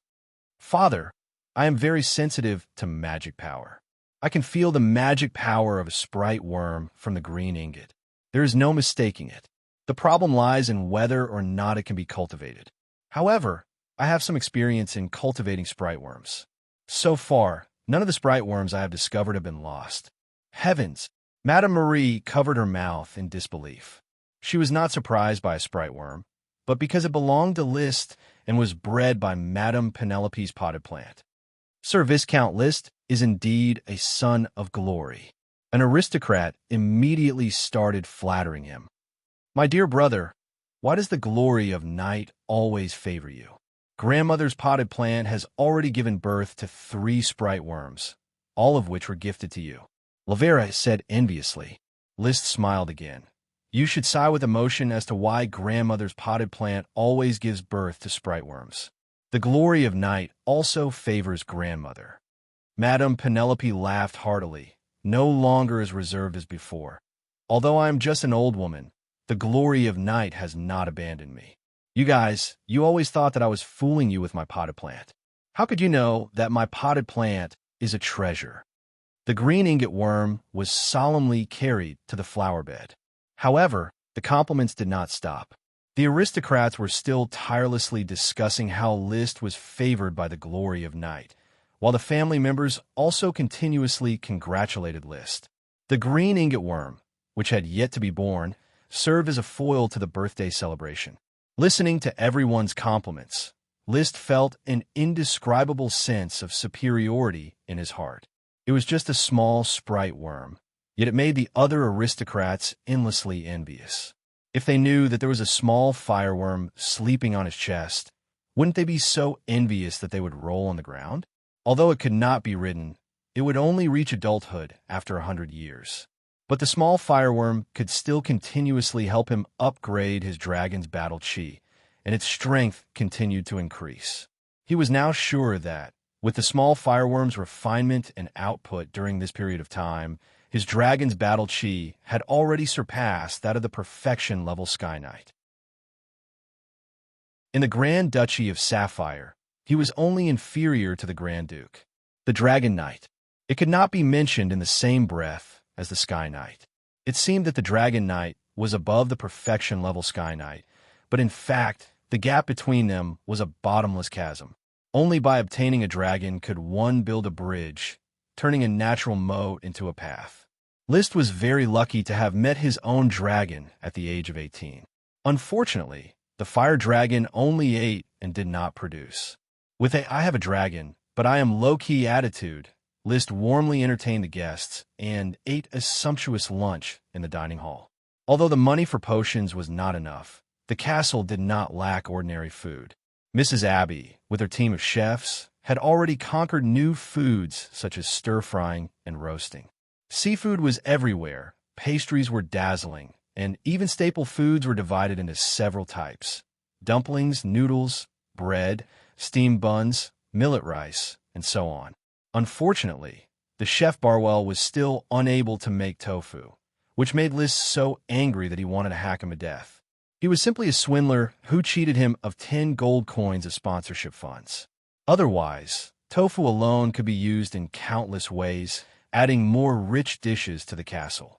Even so, after the lunch, the aristocrats still praised the castle's sumptuous food and asked whether they could send chefs to learn from Mrs. Abbey. Liszt cleared his throat and said, Apart from some unique recipes, Mrs. Abby will certainly be willing to teach you other dishes if you want to learn them. However, the most authentic dishes can only be eaten in the Flower Town. You are welcome to visit the Flower Town and taste these delicacies.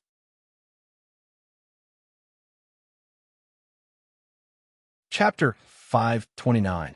After the birthday, List counted the gifts brought by the guests. In addition to his grandmother's pot of unexpected green ingot sprite worm, the other gifts were mostly various resources. For example, the gift from the Count and his wife was a batch of valuable jade, while the Levis couple sent 10 pounds of lead metal. Lead was used for magic resistance. If it was mixed into equipment, it could increase the resistance to magic. Therefore, lead metal is very valuable and is a good auxiliary material for casting armor and weapons. In fact, every metal has properties related to magic, which are recorded in detail in a magic book called Metal and Magic Observation Notes. Iron has a good magic conductivity, copper has a good magic adhesion, silver has a good magic condensation, gold has a good magic amplification. Of course, compared to their magic properties, gold, silver, and copper have a greater value as currency. The total value of these gifts is only 2/3 of the cost of the birthday party. Sure enough, I knew I would lose money on my birthday. Throwing away the account book, List was too lazy to look at it anymore.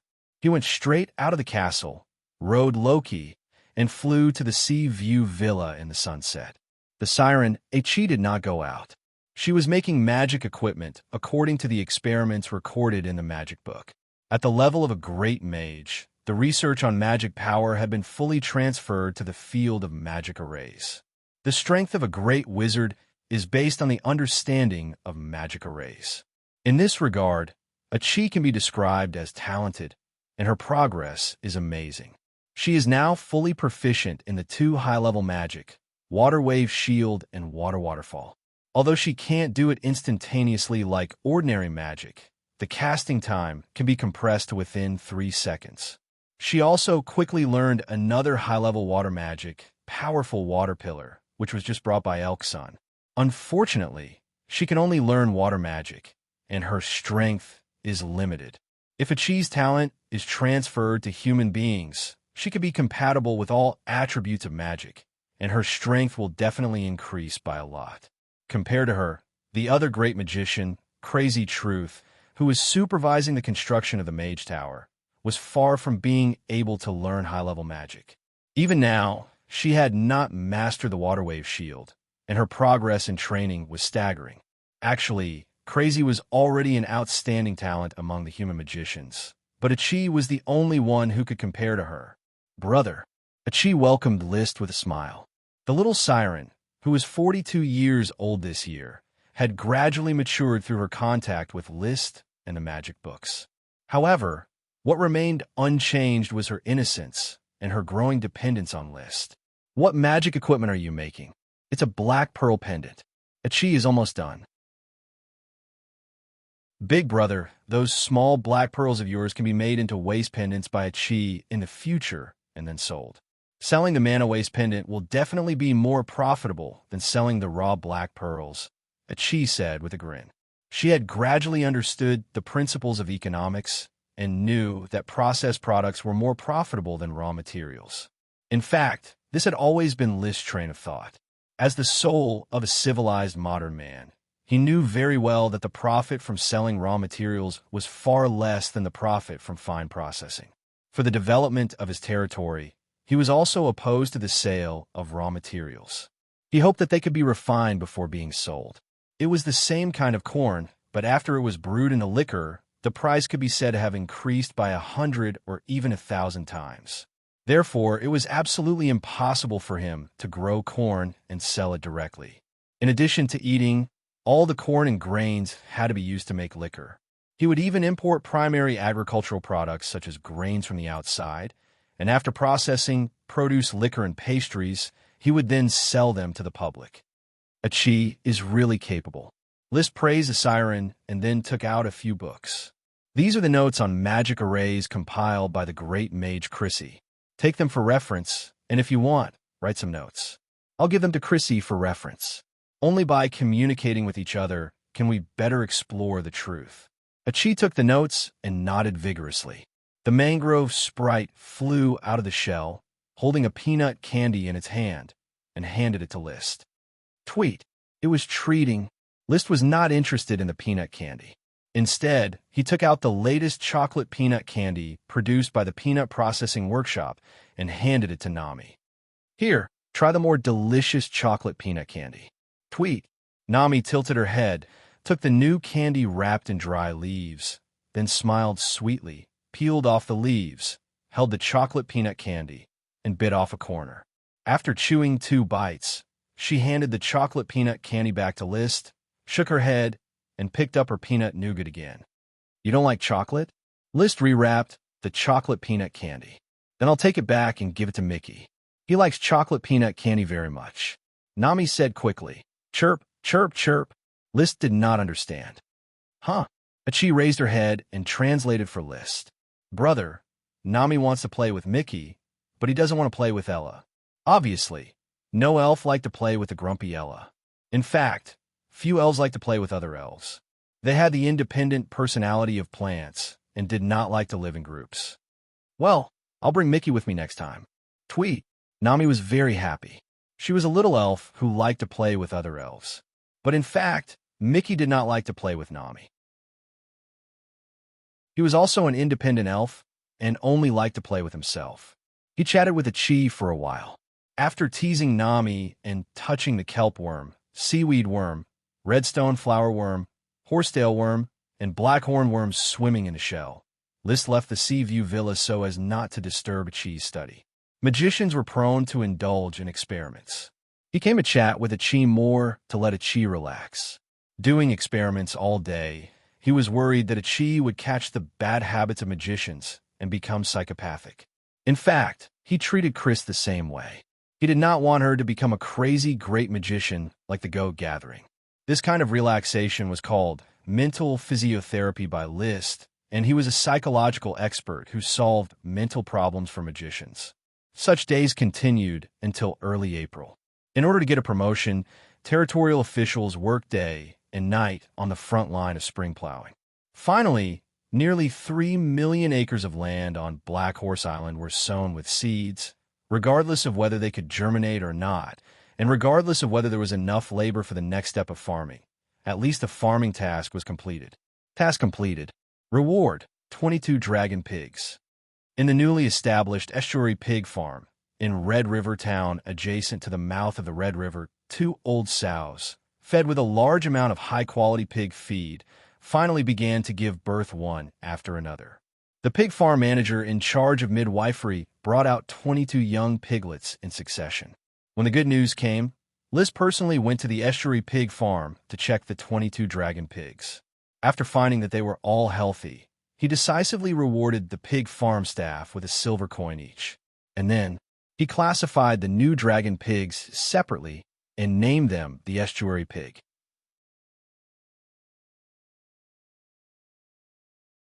Chapter 530. The birth of estuary pigs means that the arrival of dragon pork is not far away. According to the information obtained by List and the pig farm manager, the original species of estuary pigs is a long-striped pig. This kind of pig is a fast-maturing breed that can generally mate in 6 months. In other words, by October this year, estuary pigs can mate and another batch of piglets will be born in January or February next year. Breeding pigs that are specially kept for breeding must not be eaten, but piglets crossed with ordinary long-striped pigs can of course be eaten. There will probably be piglets to eat in February next year. Very good, dragon pork. I don't know what it will taste like. He secretly looked forward to it. At the same time, he thought of the dragon cows.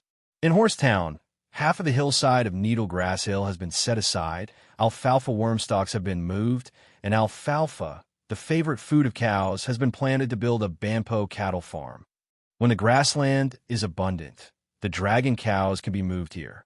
Next year, the cows can be pregnant at the age of 2, and the year after that, they can produce milk. The real dragon milk will also come. With the construction of the Bampo cattle farm, the dragon cows also have a new name, Bampo cattle.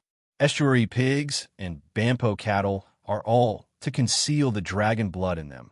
Plus the black blood horses of Black Horse Ranch. These are the dragon livestock owned by List. After inspecting the estuary pig cubs, he rode Loki around Black Horse Island to inspect the progress of all the new towns. At present, on Black Horse Island, the port town has begun to take shape. With the migration of a large number of industries, the town has become more prosperous and is not much worse than Flower Town. In particular, the increasingly large glass workshop accommodated more than 800 workers. On the other side, the Fire Dragon Brick Factory, which had been renamed the Black Horse Kiln Factory, had absorbed more than 1,300 workers. It had a pottery workshop, a brick workshop, a charcoal workshop, and a new material workshop, which continued to develop porcelain, cement, lime, etc. If it weren't for the magic of the fire dragon as fuel, the port town would now be full of smoke.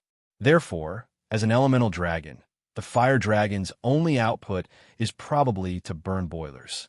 In addition to the port town, Newport Town has also begun to take shape. The new port has been built, and the shipyard has begun to refurbish old ships and reorganize the three-masted galleon Sunset.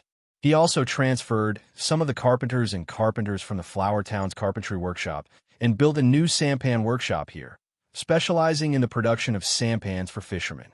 In addition, Red River Town and Herding Horse Town had already taken shape. Grain Town had just started construction, Thorn Town had barely started construction, and Green Tea Town was still on the drawing board. Overall, it was thriving. After a round of inspection, List returned to Port Town. The first thing he did was to check on the progress of the Wizard Tower. 2 of the 5 floors had already been built. Then he talked to Crazy Truth, who had moved the entire magic workshop here. He also took away this month's potions, mainly the Ice Flame Potion. List was very excited as he felt a whole box of Ice Flame Potions in the gem space. After the expansion of the Frost Flame Mushroom this year, despite the lack of manpower, there was still a good harvest. I can finally eat to my heart's content. These should be enough to support me and Charmander for 10 days. He silently calculated in his heart. At present, the Frost Flame Mushroom Greenhouse had been expanded to 500 mu. In addition to the 150 mu of greenhouses in Flower Town, the rest were in the area south of Needle Grass Hill on Black Horse Island. The northern hillside was where the Bampo cattle farm was. 500 mu is still not enough. I have to expand another 500 mu of greenhouses as soon as possible to complete the new task. The Dragon Pig task was completed, and a new smoke task was released. Task: the harvest of the Frost Flame Mushroom slightly alleviates your need for potions. The importance of potions that do not require elves to cultivate can be seen. Please continue to expand the scale of the mushroom greenhouse to 1,000 mu. Reward: Giant Algae Forest.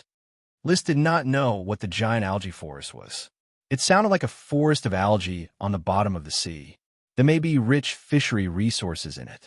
He had asked the Chi to try to pay attention to the giant algae when swimming in the sea. The Giant Algae Forest must be in the sea, and he could only rely on a Chi to find it. 1,000 mu of farmland was easy to grow crops, but 1,000 mu of greenhouses was much more difficult to grow shiitake mushrooms. Shiitake mushrooms, including the variant flame mushroom and frost flame mushroom, required a high level of skill to grow. It was not something an ordinary serf could grow. Currently, there were no more than 300 people in his territory who could grow these 3 kinds of shiitake mushrooms. Of course, the flame mushroom was the only magic ingredient that Liz could get and quickly grow on a large scale. Therefore, he invested a lot of energy in this area. He arranged for each of the 300 shiitake farmers to lead 10 apprentices. After teaching them, he would lead more apprentices. In addition, there was a division of labor. The shiitake farmers were responsible for the raw materials, temperature, and management of the greenhouses, while the apprentices were responsible for the heavy work. Only in this way could new greenhouses be opened and more flame mushrooms could be grown. The frost flame mushroom could no longer be grown as the weather turned hot. Advisor Gord, the shiitake greenhouses must be expanded to 1,000 mu within half a month. The number of shiitake farmers also needs to continue to expand. I have decided to build a new town here called Shiitake Town. It will specifically serve these shiitake farmers and become the main production base for my potions. Gort was already immune to List's whims. He nodded without hesitation. Sir, please rest assured, I will transfer a group of officials to build Shiitake Town. You must take charge of this matter. The flame mushroom is very important to me. My lord, your cultivation concerns the future of all of our followers, so we definitely don't dare to be careless. You must know, as your follower, I am excited every day and have an unlimited fighting spirit. Even though I do not have your talent, but to be able to follow you to a great future, I have already surpassed too many territory knight. Such blatant flattery did not arouse List's disgust. Of course, it did not feel too good either. Because Gord often flattered, List was also immune to it. He smiled and said, "You are my home teacher. A lot of my knowledge was taught by you. As long as you follow me with all your heart, I will definitely promise you a bright future." Gord immediately knelt on one knee and made a knight salute. "Thank you, sir." Gord swears to be loyal to Sir. Get up.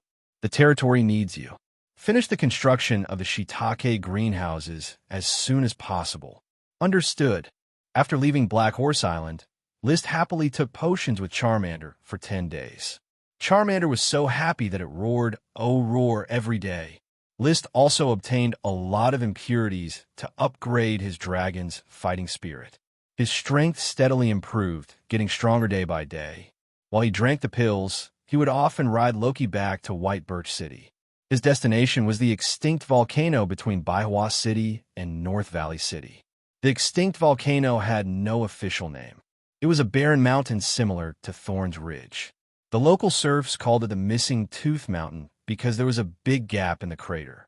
From a distance, it looked like half of a tooth was missing. Arriving at his destination, he landed in the middle of the crater. List released Charmander and let it hover freely. He rode Loki and kept exploring around the crater.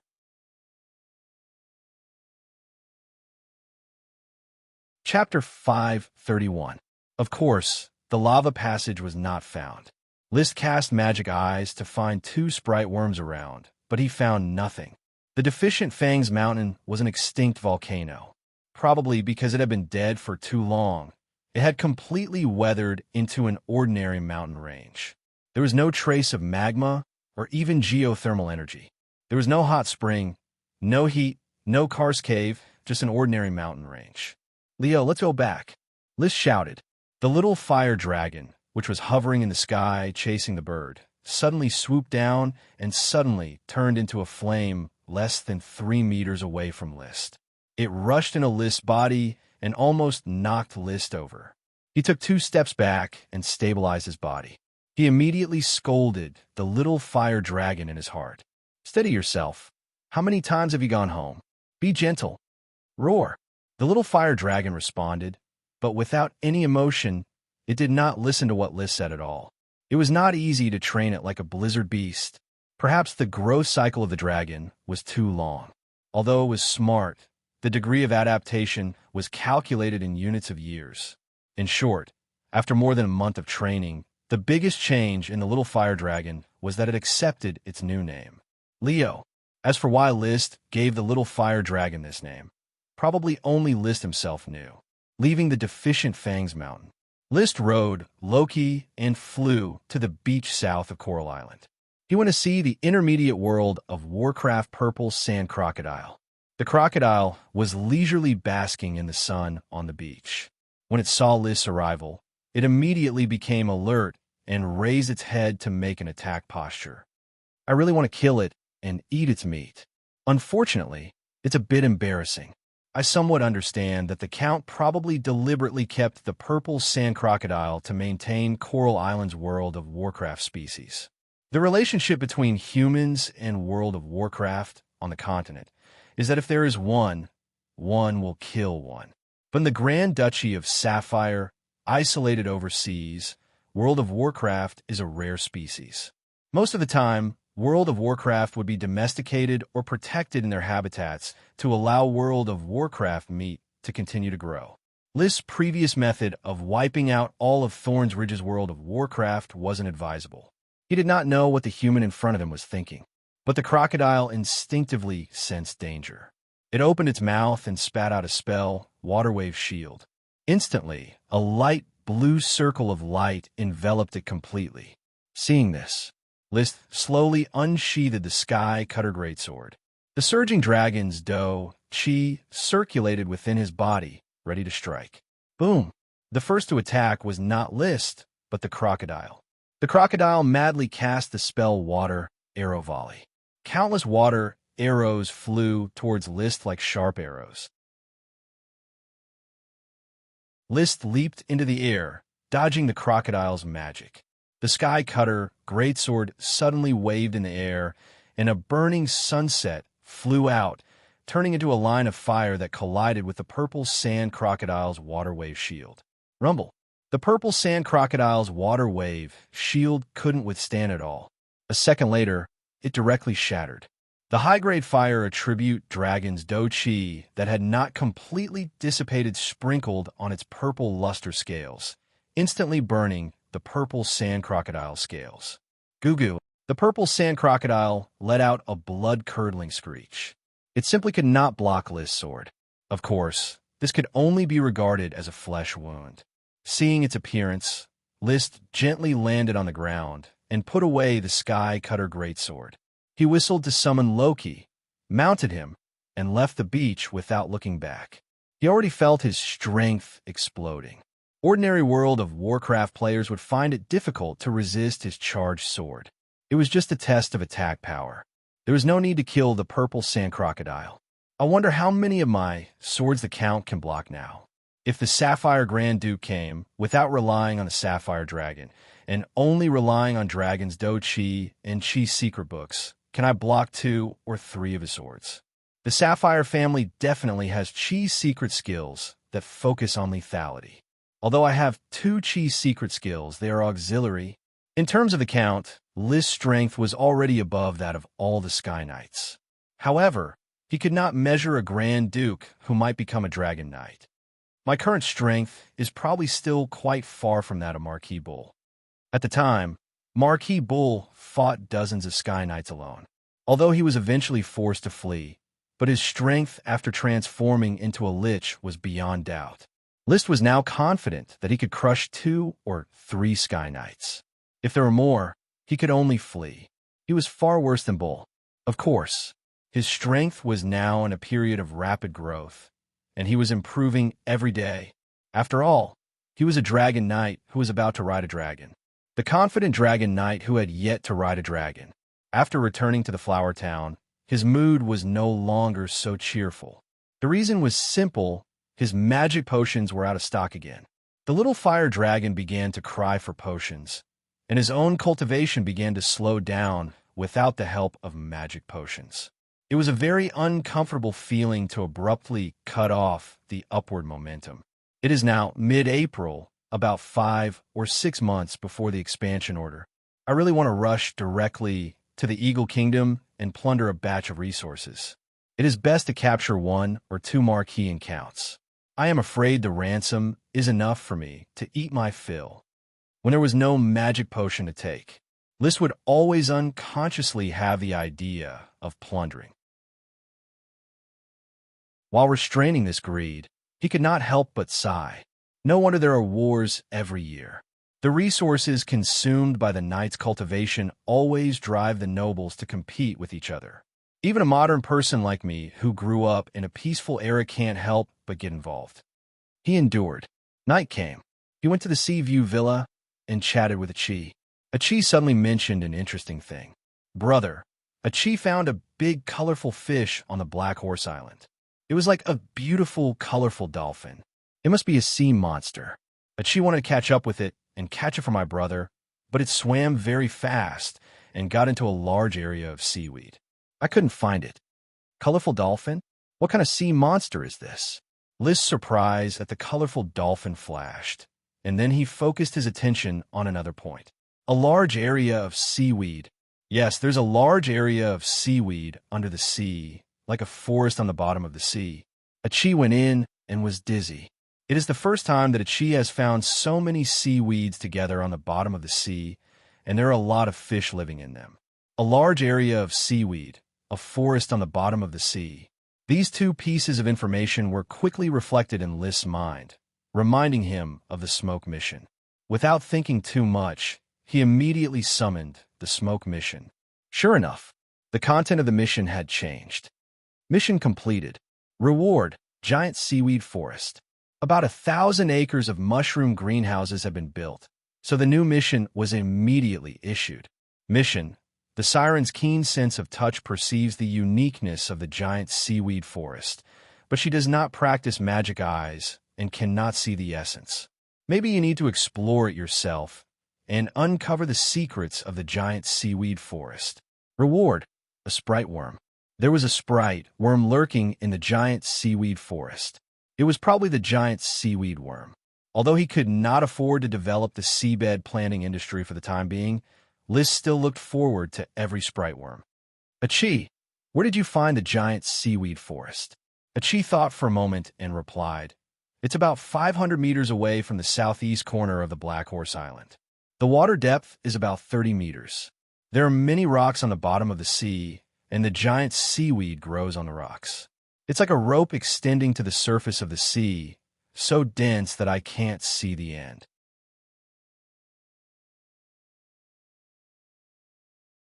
Chapter 532. In the southeast corner of Black Horse Island, there is a bare beach with some scattered wooden houses. Although it is impossible to grow crops here, there are abundant seafood resources on the beach. The Port Town sampan fishing team often comes here to catch seafood to provide food for the territory. At this time, List, wearing only leather armor and shorts, was sitting on a sampan and rowing to the sea. All his entourage stayed on the beach. He came to explore the giant kelp forest on the bottom of the sea alone. Because he needs to communicate with the siren Achi at all times, it is very inconvenient to bring his entourage. With Achi at the bottom of the sea, it was easy to come to the top of the giant kelp forest, hang down a rope, and let Achi fix the sampan. Before List was ready to dive to the bottom of the sea, he asked, Achi, although I can swim, it is difficult to exert my strength in the sea. After all, I have fire attribute Chi. I need you to guide me. Brother, don't worry. Chi will protect you, just like I protected Chi. At present, the limit of my breath holding time is 15 minutes. In order to speed up the exploration, I need you to take me swimming. Okay. Chi swims very fast. If List swims by himself, he would probably spend more than half of the 15 minutes holding time swimming. There is not much time to explore the giant kelp forest. He took a deep breath. Crash. List jumped directly into the sea, followed the current manipulated by Chi, and quickly dived to the bottom. His strong physical fitness allows him to rely on Chi to slow down the use of oxygen. If the physical rules of the world are the same as those of the earth, and combustion and breathing are carried out using oxygen, in this world, ordinary people can probably hold their breath for a minute. It is normal for regular trained fishermen to hold their breath for 3 or 5 minutes. Any higher, one must rely on Chi. There is a trainee knight on Black Horse Island who often dives. He can hold his breath for 20 minutes and can hold his breath for 30 minutes when stationary. List hasn't trained much. The record for holding his breath with the help of Chi is 15 minutes, and he can hold his breath for 18 minutes when stationary. The sea is exceptionally clear. Although the field of vision is narrower than on land, it is still possible to see a long distance. Chi manipulates the water in the shell, wrapping him quickly to the edge of the giant kelp forest. Looking at it, the whole giant kelp forest really looks like a forest growing on the bottom of the sea. The giant kelp stretches straight to the surface of the sea, blocking the sun into fine light. Most of them are yellow or green. They look a little like kelp. However, the giant seaweed had a trunk with many slender leaves that swayed left and right as the seawater flowed. Their roots gripped the rocks of the seabed, and many small fish swam between the giant algae. Sometimes, the small fish would stir up the giant algae, entangling them together. There were also a large number of corals, sea anemones, and other creatures on the seabed. List was not in the mood to appreciate the beauty of the seabed. He quickly cast magic eyes and scanned the giant algae, but he did not find the light of mana retroaction. He patted Achi's shell. Achi understood and immediately controlled the water flow, bringing List with her as she swam towards the giant algae. However, they swam around the periphery of the forest on the offshore end. Magic Eye kept scanning, looking for possible worm stalks. 15 minutes passed in the blink of an eye, but he did not see any worm stalks. List floated to the surface of the water and took a deep breath. He then let Achi bring him to the next part of the giant algae forest. The giant algae forest on the seabed was indeed boundless, with no end in sight. Inside the giant algae forest, the light was poor and the field of vision was very short, which increased the difficulty of Magic Eye's observation. However, List's temperament was that once he did it, he would complete it. There was no reason for him to give up halfway. Once or twice, he continued to search for more of the kelp forest. Finally, after 3 hours of searching, on his 9th dive, he saw the light he wanted to see. The light of chaotic colors was distributed on a giant algae more than 30 meters long. It almost reached the surface of the sea. Quickly swimming towards the giant algae, List quickly found the yellow-brown sprite worm entrenched at the roots of the kelp. Originally, List thought of letting Achi contract the giant algae worm, but since he had been working hard for so long, he might as well do it himself. Thereupon, he took out jade powder and sprinkled it at the roots of the giant algae. The jade powder swayed a bit in the seawater and was not easy to adhere to. However, it still successfully attracted the giant algae worm, which slowly swam over and licked the jade powder. Next, while it was opening its mouth, List forcibly stuffed his finger into it. He took a bite. He felt a telepathic connection. He had already successfully contracted with the giant algae worm. He could feel the calm, tranquil, and relaxed mood of the little guy, as if he had transformed into a giant algae quietly stretching out in the sea. Together with the giant algae worm, he quickly floated to the surface of the water. Huff! He let out a long breath, inhaling the salty and fishy air on the surface of the sea. When Achi also emerged from the water and opened her shell, he directly threw the giant algae worm into Achi's shell and said, "Achi, take good care of this giant algae worm for me." And Machem.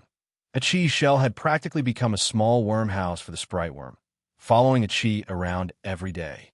"Let me rest for a while, then we will go back." List was lifted by the water current controlled by Achi to float on the surface of the sea and restore his strength. At the same time, he called for a smoke mission. Mission complete. Reward: 1 giant algae sprite worm. 3 hours of hard work in exchange for a sprite worm was well worth it. The only regrettable thing was that the seaweed crops cultivated by the sea sprite worms were in the sea. The seaweed and seaweed grown by the kelp worm and seaweed sprite worms had already become food for the fishermen. However, the seaweed grown by the redstone flower worm, horsetail worm, and blackhorn worm had yet to be used. As for the giant algae worm, it was unknown whether the giant algae it represented could be eaten. If it could be eaten, the fishermen could come and catch it. In a trance, the serpentines composed of smoke distorted and reorganized the content. Mission: the giant algae sprite worm seems to be only a corner of the giant algae forest secrets. This vast undersea forest is worth exploring further and deeper into the forest to fully unearth its secrets. Reward: a new species of giant algae. List was surprised. He did not expect that the giant algae forest mission was still not over. It seemed to be a chain mission. A new species of giant algae. What kind is it? Could it be a magic ingredient? Whether it was a magic ingredient or not, the exploration of the giant algae forest had to continue. It was already late in the morning, so he made an appointment with Achi to continue in the afternoon. List swam to the sampan and rowed to the shore.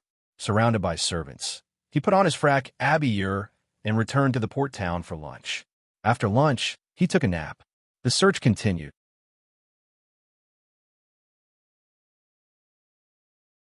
Chapter 533. List had already overestimated the size of the forest of giant algae as much as possible, but after diving underwater and exploring List was still amazed by the size of the forest of giant algae. It was ridiculously large, and for the whole afternoon, he and Ichi were almost lost in the forest of giant algae. Fortunately, after unremitting efforts, List's magic, I finally found the light of mana retroaction, which was a whole piece of giant algae exuding the light of magic. Their appearance was almost no different from ordinary giant algae, perhaps a little smaller, but the whole body was still more than 20 to 30 meters long. One by one, they were mixed among the ordinary giant algae.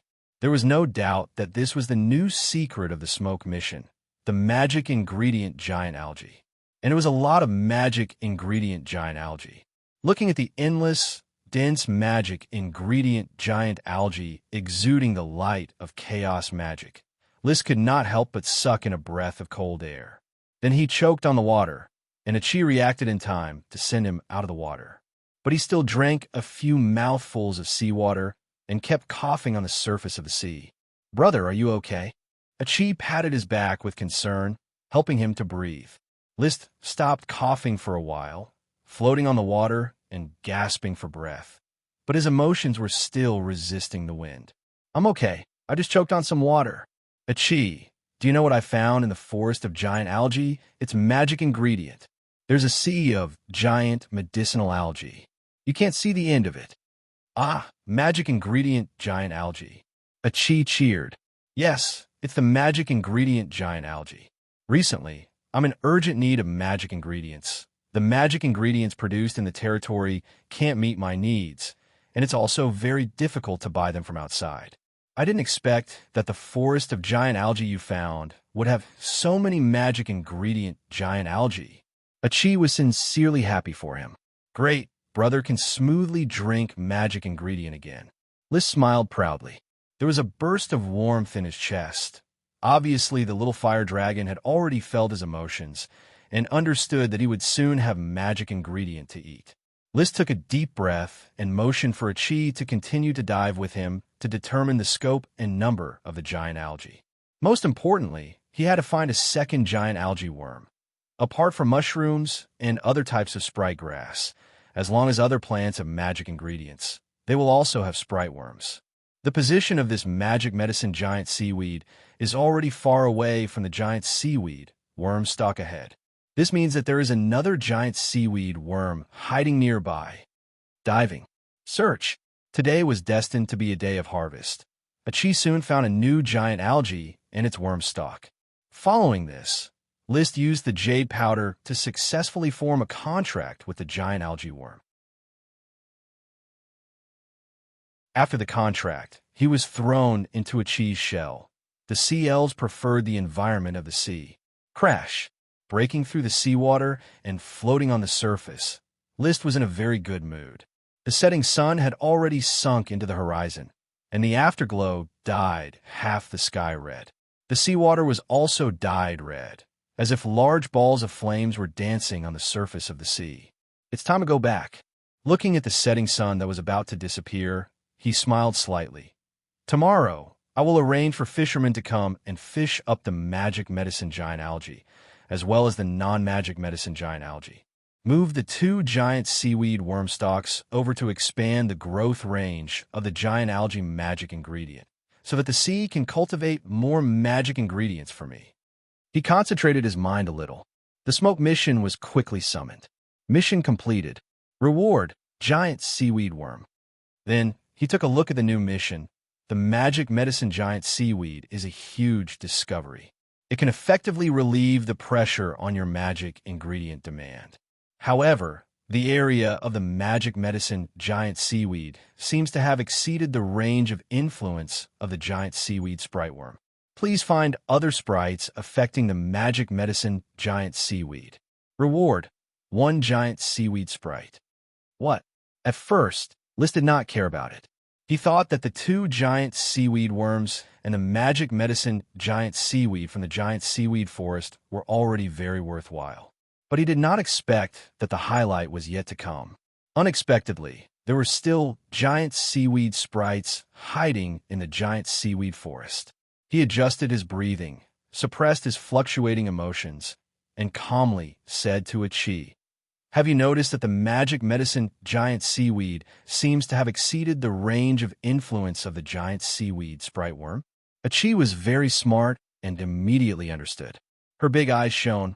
Brother, are you saying that there are other giant seaweed worms here? Perhaps it is not only the giant seaweed worms, but also the giant seaweed sprites. This giant seaweed forest is really too big. It is unknown for how many years it has been growing. It is very difficult to determine how many sprites it has given birth to. The more List thought about it, the more he felt that his train of thought was correct.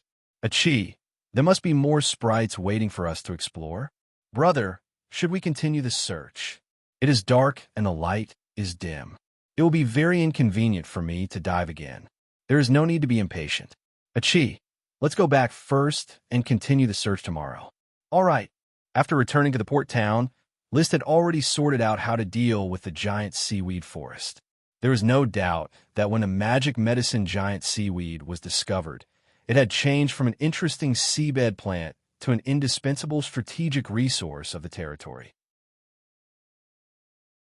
I have Achi's help, so I can easily determine the area of the seaweed forest. But for the fishermen, it is difficult to distinguish the location of the giant seaweed forest from the area of the magic medicine giant seaweed. They do not have the coordinates to determine the location, so I need to help them determine the coordinates of the giant seaweed. He immediately ordered his servants to prepare ropes and a sampan. Using ropes to fix the sampan, they would mark the edge of the giant seaweed forest and the distribution area of the magic medicine giant seaweed. Of course, this was only a temporary measure. The best way was to learn from the seaside aquaculture on Earth and use floating balls to plan the aquaculture fields in the sea. They would harvest the magic medicine giant seaweed regularly and work hard to explore the cultivation techniques of the giant seaweed. Until now, we had not found out how big the giant seaweed forest is. Based on the area we have explored so far, this giant seaweed forest is very likely to have an area of tens of thousands of acres. Tens of thousands of acres. List and Achi had explored at most a small part of the area. So the next day, with ropes and sampan, he did not go into the water to search for the giant seaweed sprite. Instead, he busied himself with defining the boundary of the giant seaweed forest. He put down the sampan at intervals of 1 kilometer and had Achi fix it with ropes. He toiled until the night, using a total of 23 sampans to draw the boundary of the giant seaweed forest. Next, he rowed low-key and surveyed the sky above the giant seaweed forest, drawing the positions of the sampans. He obtained the irregular shape of the giant seaweed forest. Then, he drew it on thick bass paper and roughly calculated it. It was concluded that the area of the giant seaweed forest might reach 24 square kilometers, or about 36,000 acres. This area was equivalent to the area of the flower town. It's really huge. Next, I should look for the giant seaweed sprite and determine the scope of the magic medicine giant seaweed. After finding the giant seaweed, he should send someone to retrieve it and then send it to the magic workshop to have Chris Truth make it into a magic medicine. There are no magic medicines to take.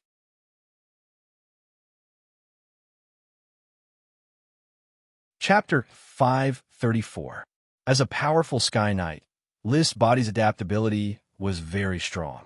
The day before yesterday, he could only hold his breath for 15 minutes, but now he could hold his breath for 25 minutes. While searching for the giant seaweed, he was pleasantly surprised because the distribution of the giant seaweed far exceeded his imagination. At first, he thought that only one giant seaweed sprite could influence an area of more than 100 acres, and then another sprite could influence an area of more than 800 acres. Now, it had already reached more than 1,000 acres, and there was still no end in sight. According to the normal distribution of sprites, a large sprite can influence an area of about 6,000 acres, a lesser sprite can influence an area of about 800 acres, and a sprite worm can influence an area of about 100 acres. In other words, a sprite can influence an area of no more than 960 acres, while a sprite worm can influence an area of no more than 120 acres. 960 acres plus 120 acres was equal to 1080 acres. In other words, under the influence of the currently known sprites, the area of the giant seaweed in the giant seaweed forest would not exceed this value. However, after covering an area of more than 1,000 acres, List was still unable to explore the edge of the giant seaweed forest. There are still sprites. There are definitely sprites. This is really amazing. How many surprises will this giant seaweed forest bring me? List, who was inspecting the light of mana retroaction underwater, became more and more excited, feeling that he had really made a fortune this time. The blue sea, which he had high hopes for, did not disappoint him. Wild magic ingredients grew in large patches. At this time, a cheese suddenly led him to swim towards a giant seaweed, and then she pointed at its root. Suddenly, a yellow-brown giant seaweed worm was resting on the leaf stalk of the root. Another sprite worm. Without hesitation, List took out jade powder and sprinkled it into the water to attract the giant seaweed worm. He then extended his finger and let it bite him. Their minds were connected, and the contract was successful. The third giant seaweed worm was obtained.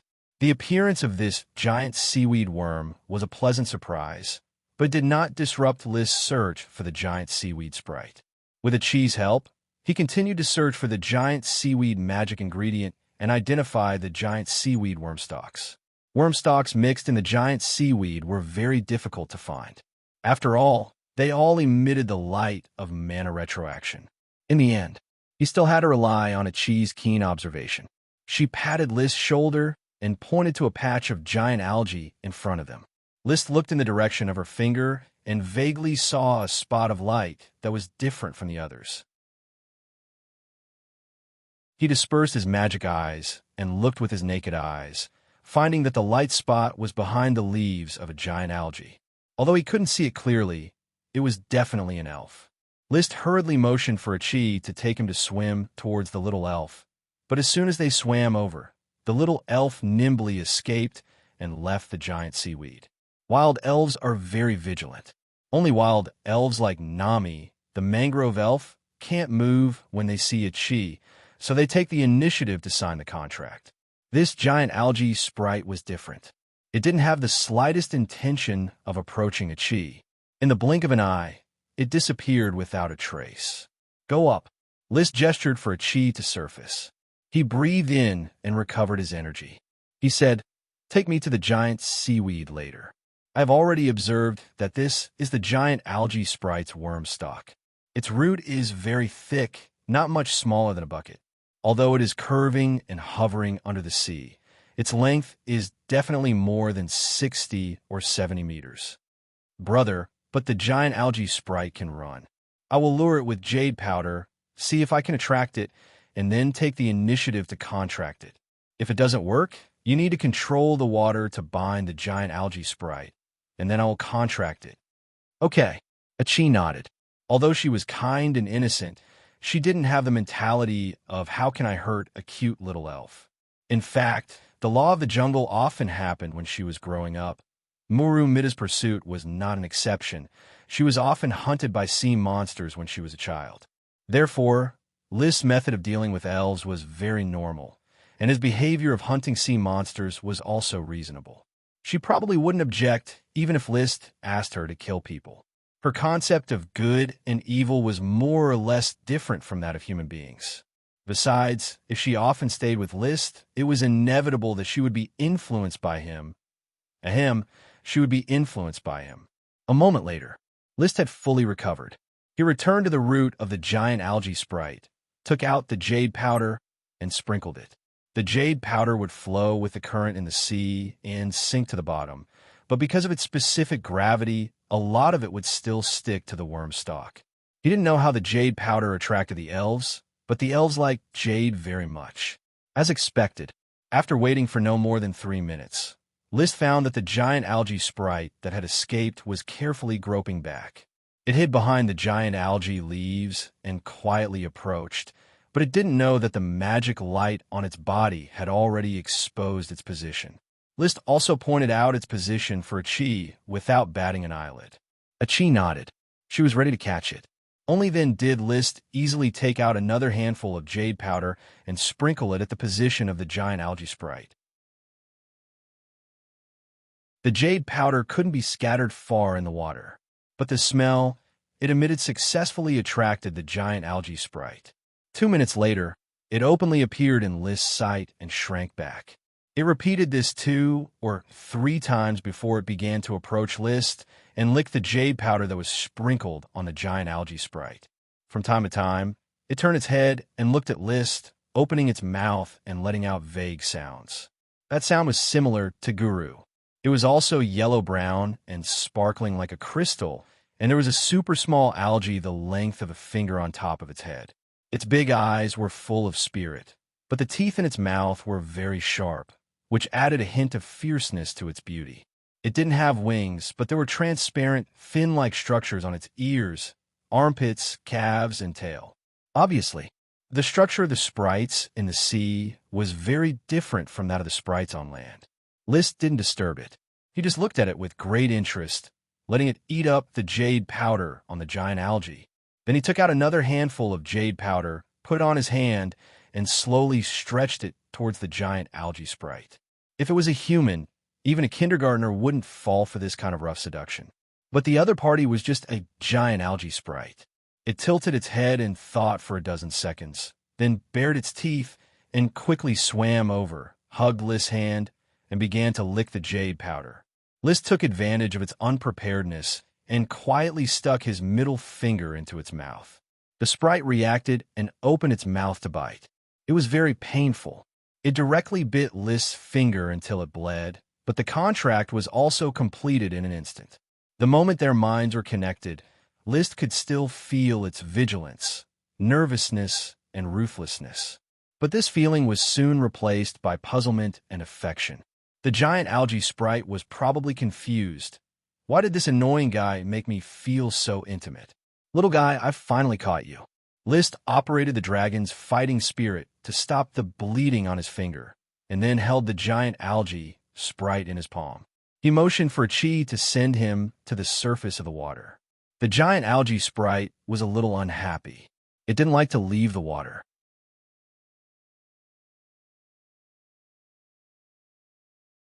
Chapter 535.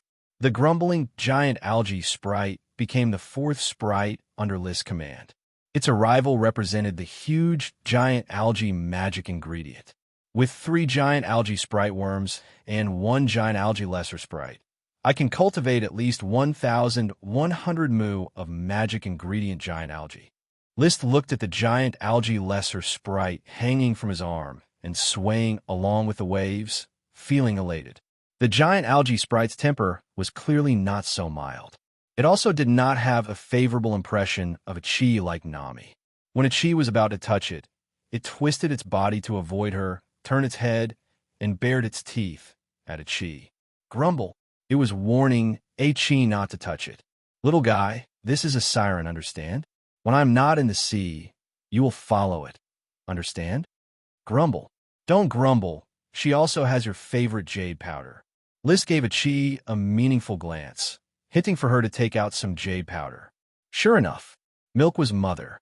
After a chi took out the jade powder, the giant algae sprite did not hesitate for more than 3 seconds before rushing over and eating the jade powder. A chi fed it. When a chi reached out to touch it, it showed no reaction, just like when List had tempted it. It simply could not resist the temptation of the jade powder. Fortunately, after contracting with a sprite, if it does not take the initiative to terminate the contract, others cannot contract with it a second time. Otherwise, it would have been abducted by others in less than 3 days. List no longer paid attention to the giant algae sprite that was eating the jade powder and exclaiming delicious. Instead, he focused his attention. He summoned the smoke mission. Mission completed. Reward: 1 giant algae sprite. Then, a new mission arrived. Mission: the giant algae forest has not been fully explored. In fact, you have only uncovered a corner of the forest and have yet to explore its core secrets. A chi is a good helper. Why not let her help you dive deeper and find more secrets? Reward: One low-ranking dragon species, sea monster. Low-ranking dragon species, sea monster. What's going on? Ever since I got the smoke mission and obtained the smoke dragon's power of fate, I seem to have become fated with dragons and dragon-type life forms.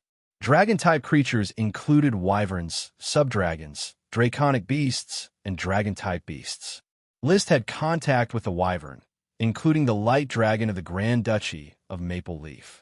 Paris was the black dragon of the light dragon, the sapphire dragon, the guardian dragon of his country, which he had met once on Iron Hoof Island, the smoke dragon, which he had not met, but the smoke dragon was always there. The invisible dragon had met him twice and sent him 4 space gems. They belonged to his old friends. Finally, there was the dead fire dragon on Black Horse Island and the little fire dragon, Leo, who was born from the remains of the fire dragon. All day long, he was shouting, "Oh, roar," and "Oh, roar" to take potions. He had only come into contact with one viper, and the situation was a little unclear. Marquis Merlin had given him a phoenix feather, but it was swallowed by Charmander before it could warm up. After that, List wrote another letter to Marquis Merlin, inquiring about the situation of the phoenix feather. He learned that this phoenix feather was seized from the Taro family's expansion order, and there was only one of it. Dragon beast. Loki was a dragon beast. Dragon-type wild beasts, such as Bampo cattle, estuarine pigs, and black blood horses. Now, there was another low-level dragon-type sea monster. Sea monsters were a type of World of Warcraft, and this could also be regarded as a dragon beast. The dragon beast in the sea, I wonder what kind it is. Is it a fish or a whale, or maybe a crab, lobster, shell, or starfish? In any case, the exploration of the giant kelp forest was still not complete, and even the range of the giant kelp magic ingredient had not been determined. There were still sprites in this underwater forest. There was even an even more explosive secret. However, there was no time to search today. Unknowingly, the sun had already set on the sea. List was ready to take the giant kelp sprite back, but the giant kelp sprite was unwilling to leave the sea. If it was just a sprite worm, then he could take it away. However, it was a sprite with independent thinking and could no longer be simply regarded as a farming tool. Then you will spend the night with a chi. List did not force the giant kelp sprite to leave the sea. However, he had already planned to build a sea worm house in the canal below the castle that connected to the sea when the new castle was built in the future, so that the sea sprites could be sheltered. Before parting, a chi, who was holding the giant kelp sprite, suddenly asked, "Big brother, what are you going to name this giant kelp sprite?"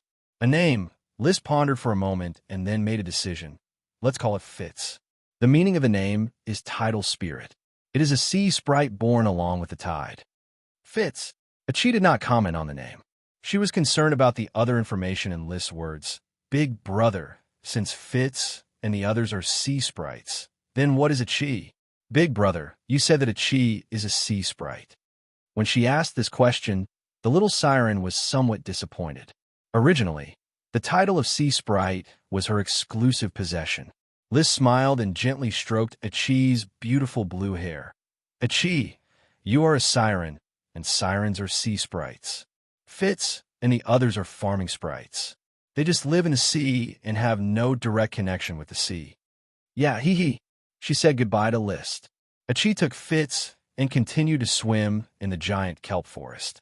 She was a siren, and the sea was her place to roam freely. She was going to continue to search to see if she could find new sprites to reduce List's workload. At this moment, her eyes blurred. A big, colorful fish swam through the giant kelp forest.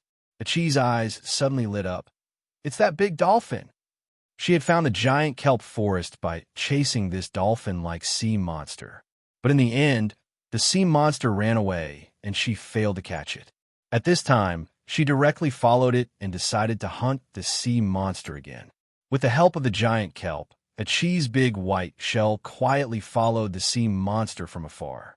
The relaxed sea monster did not find her and swam around leisurely, occasionally chasing the surrounding fish. It completely regarded the giant kelp forest as an amusement park, happy and content. Little did it know that danger was approaching. However, just as Ichi was about to attack and kill the sea monster, she suddenly stopped and hid behind a few giant kelps. She did not expose herself and quietly observed. In her vision, the dolphin-like sea monster seemed to want to attack a giant kelp. However, before it got close, a faint yellow light flashed on its body, and then tiny giant kelps grew out of its skin and wrapped around it. The sea monster had to rush to the rocks next to it and scrape off the giant kelps. Then it unwillingly circled around and wanted to attack again, but was blocked by the yellow light several times. In the end, its body was covered with giant kelps, and it unwillingly swam into the depths of the giant kelp forest. It's a giant kelp sprite, a giant kelp sprite. Ichi was very surprised. She had just contracted a giant kelp sprite with List an hour ago. She did not expect to meet another one. The clever Ichi immediately remembered that List had said that the magic ingredient giant kelp forest was very large and had not been completely explored. So it was not surprising to find another giant kelp sprite. She firmly remembered the position of this giant kelp sprite's worm stalk and then chased after the colorful sea monster. Unfortunately,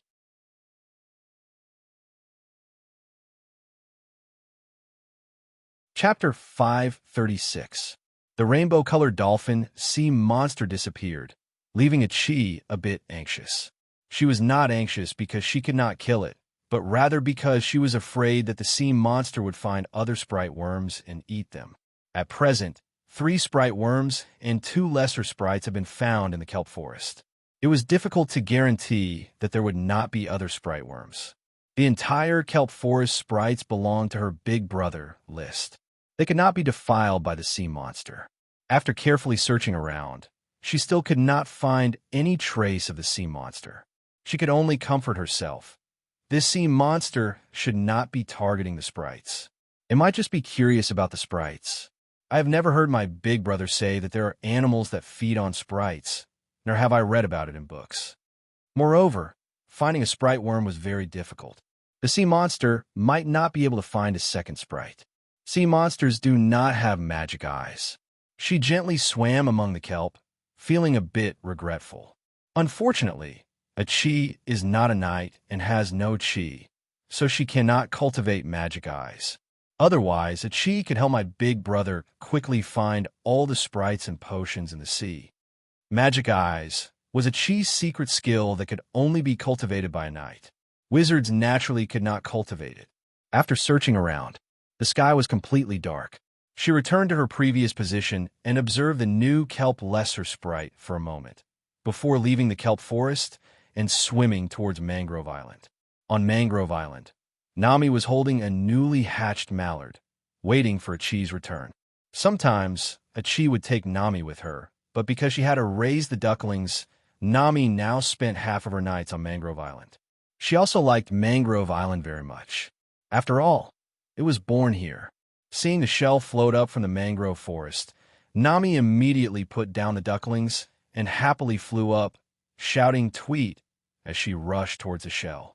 When Ichi flew out of the shell, it just happened to rush into her embrace. Nami, Big Brother List has brought you a new companion. Tweet.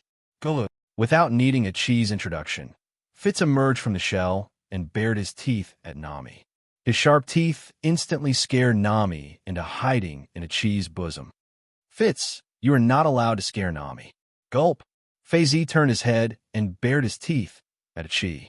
Even though he was a mother, it did mean that Fei-Zi would submit to Ichi unless she took out the jade powder.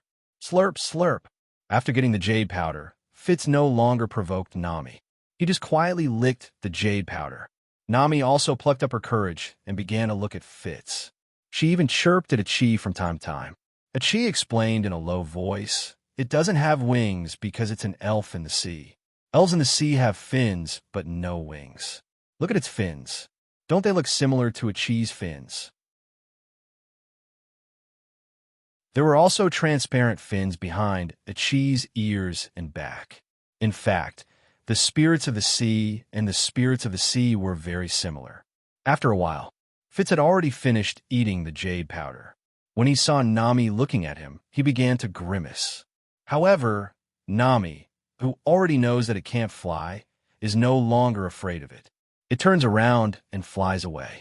In the blink of an eye, he took out 2 peanut nougats from the leaves of his worm stalk. Chirp! She handed a peanut nougat to Fitz. Gulp! Fitz was stunned. He sniffed and then reached out to take the peanut nougat. Seeing Nami stuffing the peanut nougat into her mouth and chewing on it, she also did the same. However, after eating 2 mouthfuls, he spat out the peanut nougat and threw away the candy in his hand. He grimaced again. Nami pursed her lips and turned back to communicate with Ichi with Chirp. Then Ichi took out some jade powder and handed it to him. She immediately grabbed the jade powder and flew to Fitz for the second time. The next scene was as expected. Fitz, who was eating the jade powder, didn't resist Nami at all. He let Nami touch the small giant algae on his head. Ichi watched from his side and felt it was very interesting. Nami was really a smart elf who was good at making friends. Another kelp sprite? Early the next morning, after meeting with Ichi, List was shocked. As I expected, there are too many elves hidden in this giant algae forest. By the way, can you find the colorful dolphin you mentioned? I'm very interested in it. If you can catch it, try not to kill it. After being surprised by the elf, he began to suspect that the colorful dolphin was probably a low-level dragon-type sea monster mentioned in the smoke mission. The colorful big fish looked like a dolphin, which was very suitable for a dragon-type beast. The chocobo Loki also had colorful feathers. Anyway, a new day of searching began. First, he let Ichi take him to the place where the giant algae elf's worm stalk was. The same routine, the same result. The greedy giant algae elf couldn't resist the temptation of the jade powder at all. List took the opportunity to stretch out his finger and kiss it successfully. After emerging from the water, List was very proud. Ichi, these elves are really tempting. Brother, if it's Nami, it won't be so easily tempted. Ichi told him in detail how Nami became friends with Fitz yesterday. Really, Nami is so cute. But I don't agree with you. Maybe I don't need a contract with her. Nami will take the initiative to approach me, and then contract with me, just like she took the initiative to contract with you. Ichi was stunned. Suddenly, she felt that it might be true. Nami was an elf who liked to make friends. Just as they were talking, a fight suddenly broke out in the shell. It was Fitz and the new giant algae elf. They didn't like each other, so they directly fought in the water, punching and biting each other. It was a very fierce fight. Stop! List immediately stopped them. The 2 elves didn't dare to disobey, but they still stared at each other and bared their teeth. Although they were born in the same giant algae forest, and their species and appearance were similar, the 2 little guys were obviously not gregarious. They dared to fight as soon as they met. What a short temper. From now on, you're not allowed to fight, let alone bully any elf. Do you hear me, Fitz? And you? I'll call you Tam, meaning River King. As for why you have this name, seeing that you have a bad temper, you will definitely be a tyrant of the Castle Canal in the future. Fitz and Tam continued to stare at each other. Due to the power of the contract, they could not refuse List's orders and did not dare to fight again. Time ticked by and a day came to an end. The magic ingredient giant algae's range was finally determined. It was about 250 hectares in size. Of course, not every hectare was filled with magic ingredient giant algae. There were also many ordinary giant algae mixed in. The output of these magic ingredient giant algae was definitely not lower than the output of the fast-growing magic thorns. List observed with magic eyes that the magic ingredient giant algae was not only huge, but also had a high concentration of magic power. The amount of magic ingredient extracted from a single plant was incomparable to that of ordinary magic ingredients. Ichi, we still need to continue searching in this magic ingredient giant algae. According to my calculations, there should be at least 2 sprite worms here. Moreover, I already have a rough estimate of their general location. Previously, List, riding on Loki, carefully drew the distribution range of the magic ingredient giant algae, as well as the location of 3 of its worm stalks. According to the location of the 3 worm stalks, he drew a circular range and found that it was impossible to cover all of the magic ingredient giant algae. He carefully calculated the range that was not covered by the worm stalks and came to the conclusion that only 2 Sprite worms' worm stalks could satisfy the distribution of the magic ingredient giant algae. This was a scientific calculation. The accuracy was very high.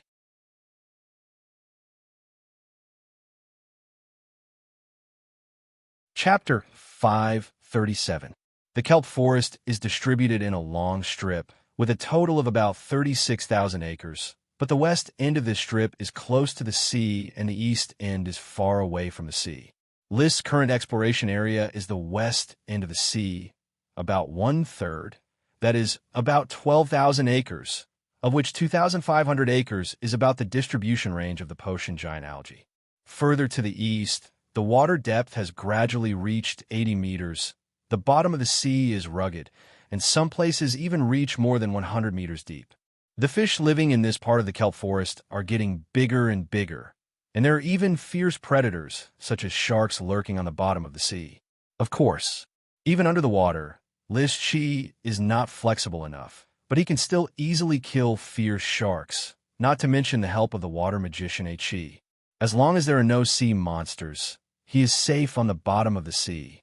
The eastern end of the kelp forest is not suitable for mariculture. The water is too deep and there are sharks. It is very dangerous for ordinary fishermen to come here to harvest giant algae. Even if the territory promotes chi, ordinary fishermen may have chi in the future. It is still dangerous. The territory of the night is the land and the sky. The sea is not within the scope. Even the water attribute night will be tied in the sea and will drown if he is not careful. Not only the night, but also the magician cannot conquer the sea. Human flesh and blood are not naturally suitable for action in the sea. Whether it is a dragon knight or a magic shooter, they will suffer when they go into the water. This is also the reason why the Grand Duchy of Sapphire is tirelessly attacking the mainland. Even island countries have difficulty conquering the sea, let alone those on land countries. Without the existence of the siren, Chi, List would also find it difficult to develop the sea. At least before technology has developed to the point of underwater work, the sea is synonymous with danger.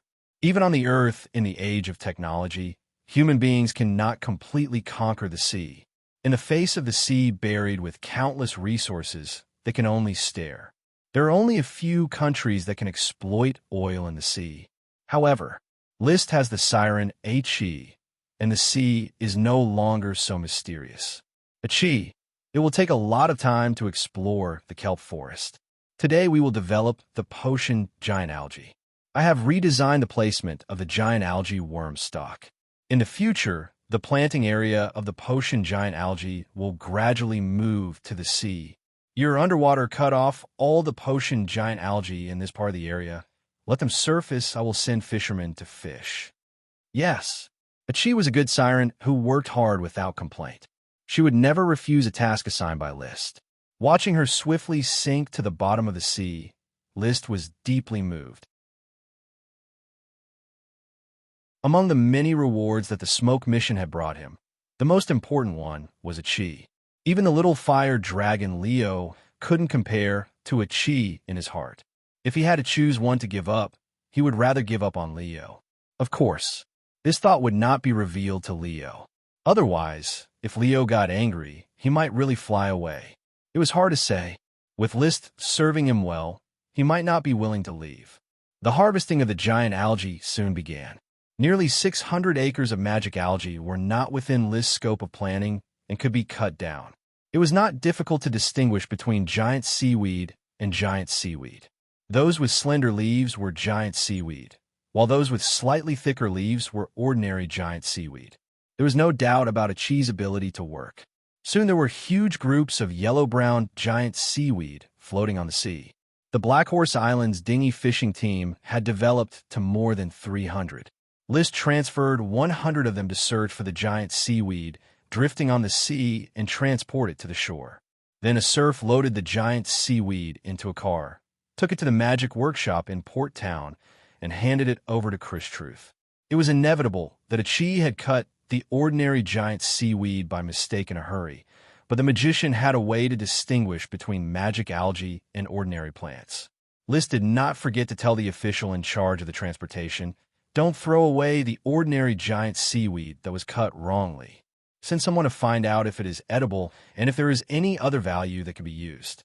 36,000 acres of giant seaweed. If it could not be eaten or used, it would be a waste. Preparing to harvest 600 acres of magic herbs. Only Chi was constantly harvesting, and the speed was not fast. List also dived underwater and harvested as many magic herbs as possible. His ability to hold his breath underwater was getting stronger and stronger. Now he could swim underwater for 25 minutes without breathing.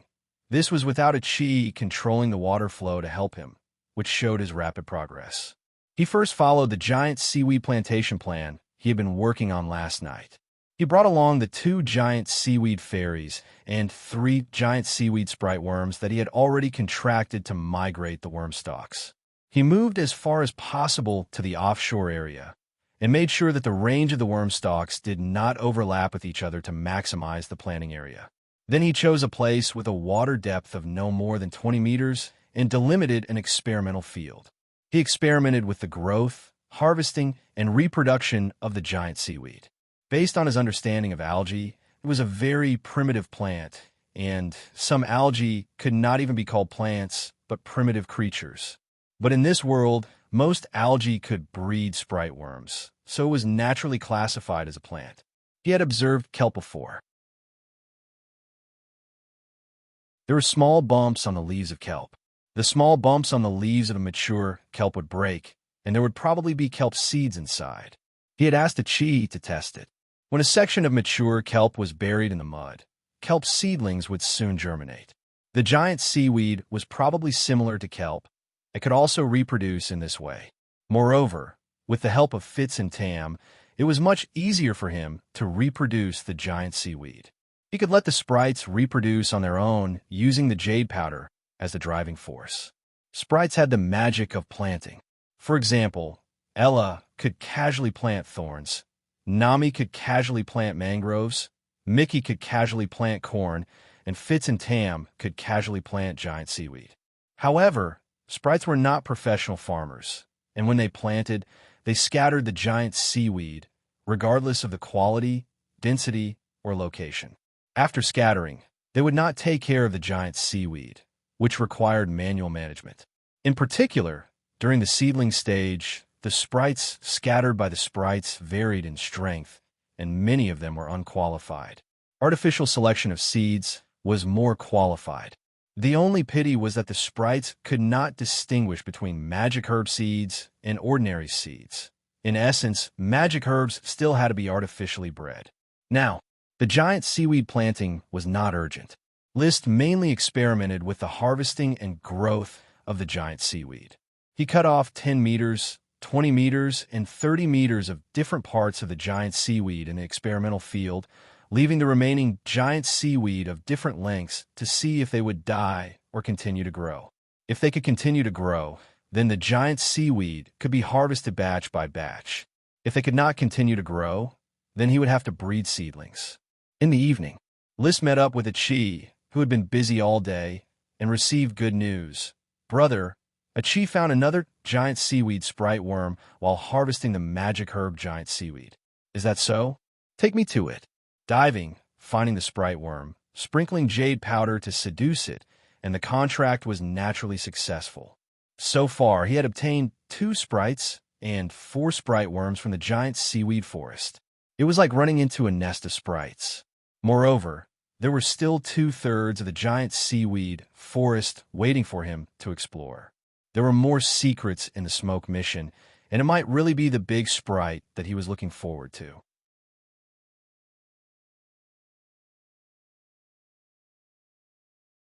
Chapter 538. Lord Viscount, the giant seaweed you found in the sea is really unbelievable. There are actually magic potions in the sea, and there are even elves living there. Night. The magic workshop was lit with crystal lamps. There were 4 crystal lamps installed in the workshop alone, illuminating every corner. These crystal lamps were all provided by List. He had given many crystals to the crystal craftsman, Brad, to carve and then make magic equipment.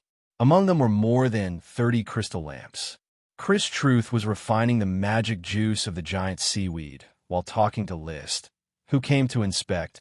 This is a very amazing discovery. Unfortunately, I can't swim, otherwise I would really like to go to the sea and see the giant seaweed forest you mentioned. Every giant seaweed is so huge. The giant seaweed forest must be extremely magnificent. It is indeed magnificent, but the view in the sea is relatively narrow. In addition to looking magnificent, it also looks a little gloomy. Yes, sometimes when I sail on a boat and look at the deep blue, I can't help but feel fear in my heart, as if the sea will swallow me at any time. This is deep-sea phobia. Liz said with a smile. The deep sea is all the factors that make people afraid. Ferocious sea monsters, unknown creatures, oppressive colors, unknown climate, far away from the mainland, isolated and helpless, the vast waters of the vast sea, drowning at any time. All these can lead to deep-sea phobia. In summary, there was only one sentence. God knows what was under the water. Chris did not quite understand. Is this an illness? It's not an illness, just a psychological effect, a fear of the unknown. As long as you face it hard, you can basically overcome it. It seems that I should learn how to swim. Yes, as an islander, it's a bit unreasonable not to know how to swim. List did not continue on this topic. After a few idle words, he went straight to the point.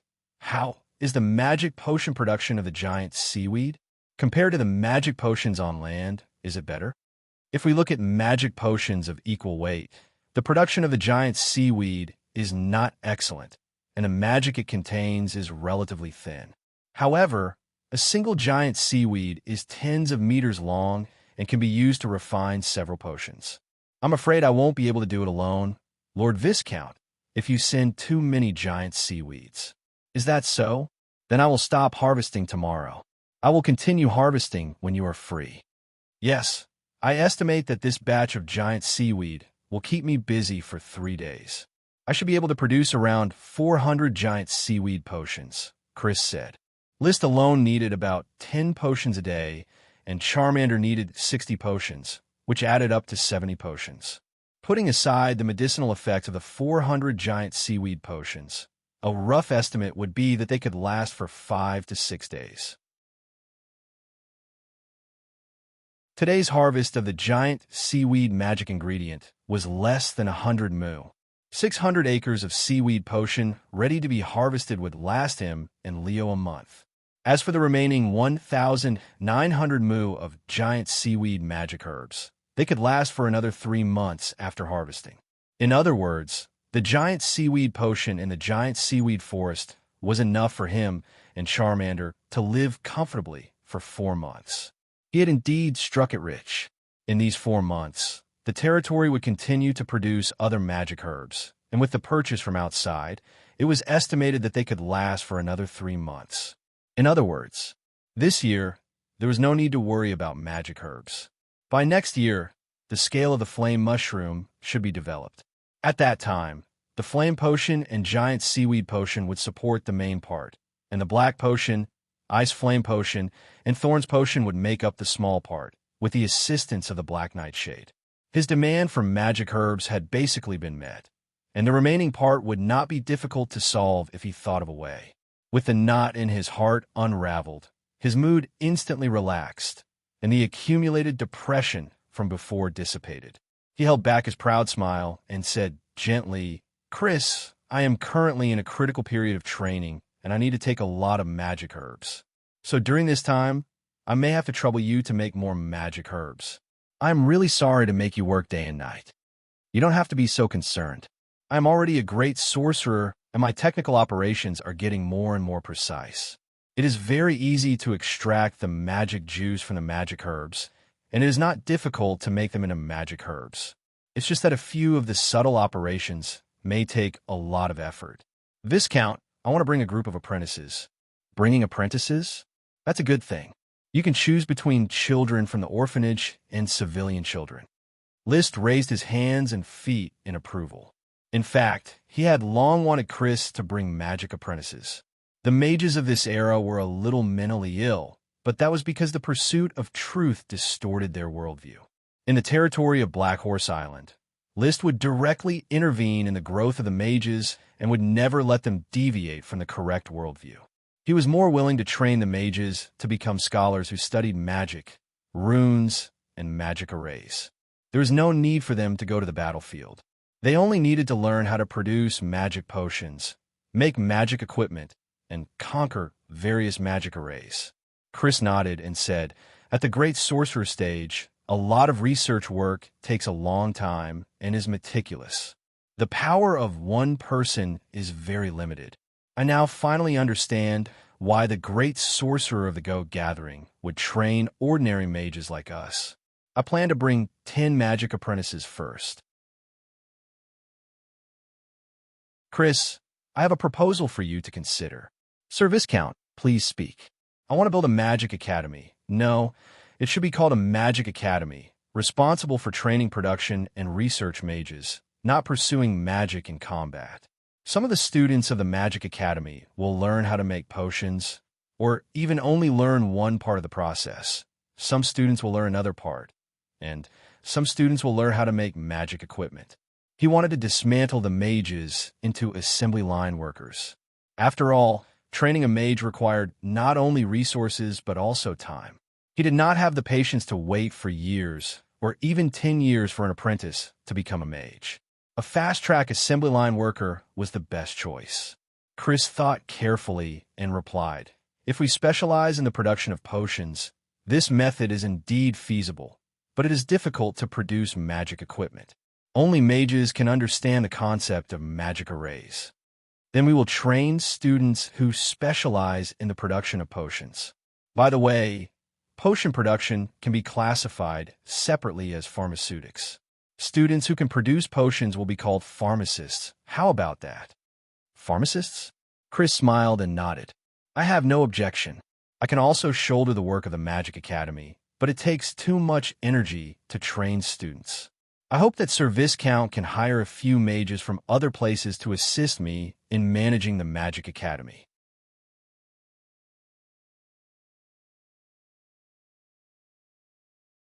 Chapter 539. This chapter is titled, "My Horse Feeds the Sheep." List left the preparations for the Magic Academy to Crazy and Gort, so he did not continue to pay attention to them. Back at his temporary residence in Port Town, he immediately took out the dozen or so giant algae potions that Crazy had made and swallowed them one by one. Then he took out a thick bass paper to record. Only by analyzing the nature of the giant algae potion could he make a better potion. Roar, roar, roar.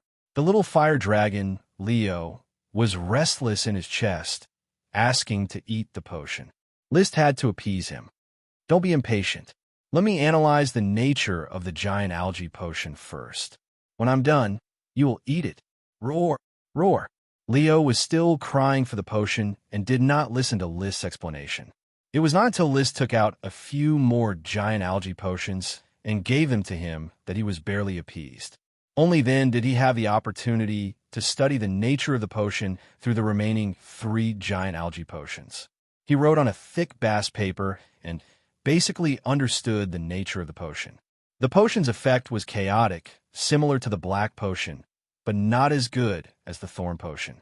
However, it was obviously not as helpful to List and Leo as the flame potion and the ice flame potion, because these 2 potions were fire magic potions and were very suitable for a human and a dragon.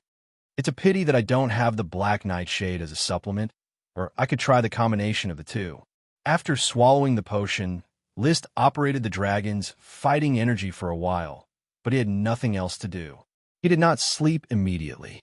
Instead, he continued to write and draw on the thick bass paper, thinking about the giant algae forest and how to place the worm stalks to maximize the benefits, as well as the possible existence of the giant algae sprites.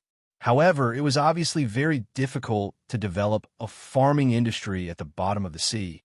It's best to let a chi explore the topography of the seabed, and then improve the position of the giant algae forest so that the giant algae can grow near the sea, which will make it easier to manage and harvest. but I haven't even figured out the giant algae forest, so it's too early to talk about transformation. Put away the pen and paper. Then he suddenly thought of something. Writing on thick bass paper and a quill is very inconvenient. Now that I have the ability to protect myself, it is time to invent white paper. If possible, I will try to figure out how to make pencils and pens. I probably won't be able to make ballpoint pens and gel pens. The nib of a gel pen and the ball of a ballpoint pen were not achievable by current technology. The fountain pen, on the other hand, was slightly simpler. However, the fountain pen technology was not small either. The easiest to invent should be the pencil. Unfortunately, the lead of the pencil seemed to be made of graphite. Liszt had no idea where the graphite mine was. He probably had to continue writing with the quill. Another option was to invent a writing brush. Writing brushes were relatively easy to make, and the materials were also convenient. However, although writing Chinese characters with a brush looked good, it was not necessarily more convenient than writing with a goose feather pen, especially snake script and wind language, which were crooked lines. Writing with a hard pen, like a goose feather pen, might be more comfortable. In any case, if we can find graphite, we should invent the pencil as soon as possible. First, arrange for someone to try making a writing brush. Let's see whether writing with a writing brush or a quill is more convenient. In that case, it was a good night's dream. The next day, after communicating with a chi, Liz stopped harvesting the giant seaweed and continued to search the rest of the giant seaweed forest. At the same time, he arranged for fishermen to dive in the offshore area to harvest ordinary giant seaweed to make room for planting the giant seaweed. He searched for worm stalks in the deep water area. The difficulty was high, especially in the deep water area where the water pressure was very high. It was a huge challenge for Liszt to hold his breath. Unfortunately, he could not pass on magic eyes to a chi. He could only continue to dive and surface by himself, using magic eyes to scan every area of the giant seaweed forest. In the morning, he advanced thousands of acres of land, but did not find a single sprite. Somewhat disappointed, he rowed back. Just as he came ashore, he was attracted by a piece of news. He listened to the valet Thomas describe vividly. "Master, many serfs saw lame Billy fall into the sea. When he was about to drown, a colorful sea monster suddenly rushed out, lifted Billy up, and sent him to the shore. I was standing on a shore at that time and saw it clearly. It really was a colorful sea monster." A colorful sea monster sent him to the shore? Does Billy not know how to swim? "Master, many of the new fishermen have not learned to swim." Is that so? Liszt immediately thought of the colorful dolphin that a chi mentioned, which was the low-level dragon beast that he thought was his reward for the smoke mission. A colorful dolphin can actually save people? This seems to be consistent with the news I heard on Earth that dolphins will save people who fall into the water. Liszt had seen a documentary that said dolphins have great concern and enthusiasm for rescuing objects that do not actively move in the water. Many people claim that they were rescued by dolphins when they fell into the water and were pushed out of the water. Some people had done experiments and found that whether it was dead turtles, old air mattresses, life buoys, or thick planks, dolphins would do the same thing. Marine mammal experts believe that this originated from dolphins' nature to care for their children. As mammals, they had no gills and needed a surface to breathe. But the baby dolphin often could not return to the surface in time, so the dolphin mother would help it up and send it to the surface. Now, this colorful dolphin did the same thing and saved a serf who fell into the water. This gave Liszt a good impression of it, and he quickly formulated a plan to capture it. Let people pretend to fall into the water, lure it to rescue, and then cast a net to capture it. However, if I capture it now, doesn't that mean I have to change the mission? He called out the smoke mission. The mission content had not changed, which proved that more secrets of the giant kelp forest had not been discovered. I'm still not sure what the secret of the giant kelp forest is. If I interfere with the mission and instead neglect the real secret, wouldn't the gains outweigh the losses? The giant kelp chain mission. It was likely to involve the giant kelp sprite, so Liszt did not dare to be careless. The value of the giant kelp sprite List was not willing to exchange it for 100 low-level dragon beasts. After all, the dragon beasts were only slightly more advanced than the World of Warcraft, but the giant kelp sprite could grow at least 6,000 mu of giant kelp, and its value was immeasurable. The reason why the tulip family was so strong, able to support a large family and train a large number of Earth Knights, was because of the tulip sprite's continuous growth of magic potions. Without the sprite, it was difficult to even support a Sky Knight, let alone maintain the large-scale consumption of orders of chivalry in the castle. I will let it be free for a few days. When I find the giant kelp sprite, I will subdue this colorful dolphin. It seems very cool to have a dragon-type sea monster as a mount. So it was. In the blink of an eye, the day passed. At dusk, List had already left, but she still worked overtime, as usual, preparing to return to Mangrove Island when it was completely dark. Shuttling through the increasingly thick giant kelp, she constantly explored new areas. Some fierce sharks even dared to attack her, but when she controlled the water to beat them, the sharks hurriedly ran away. As for killing them, it was even simpler. List had told her method. She just had to turn the shark over with its belly up, and the shark would soon faint. But she had tested it, and it was indeed so. When the shark was belly up, it directly fainted, and its life was at her mercy.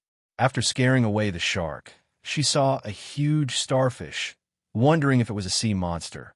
But when she approached it, she did not feel the breath of magic, and it was still just an ordinary starfish.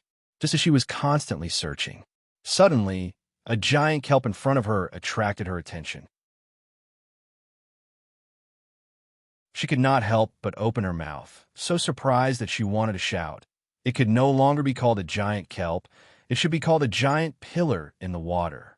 The thick roots of the giant kelp grasped the seabed rocks hundreds of meters deep, almost like a wall, at least 2 or 3 meters in diameter, and the leaves on it were also very huge, curving and hovering in the sea. The leaves on it were also very large. They curled and spiraled in the sea, looking like a huge sea snake. Worm grass.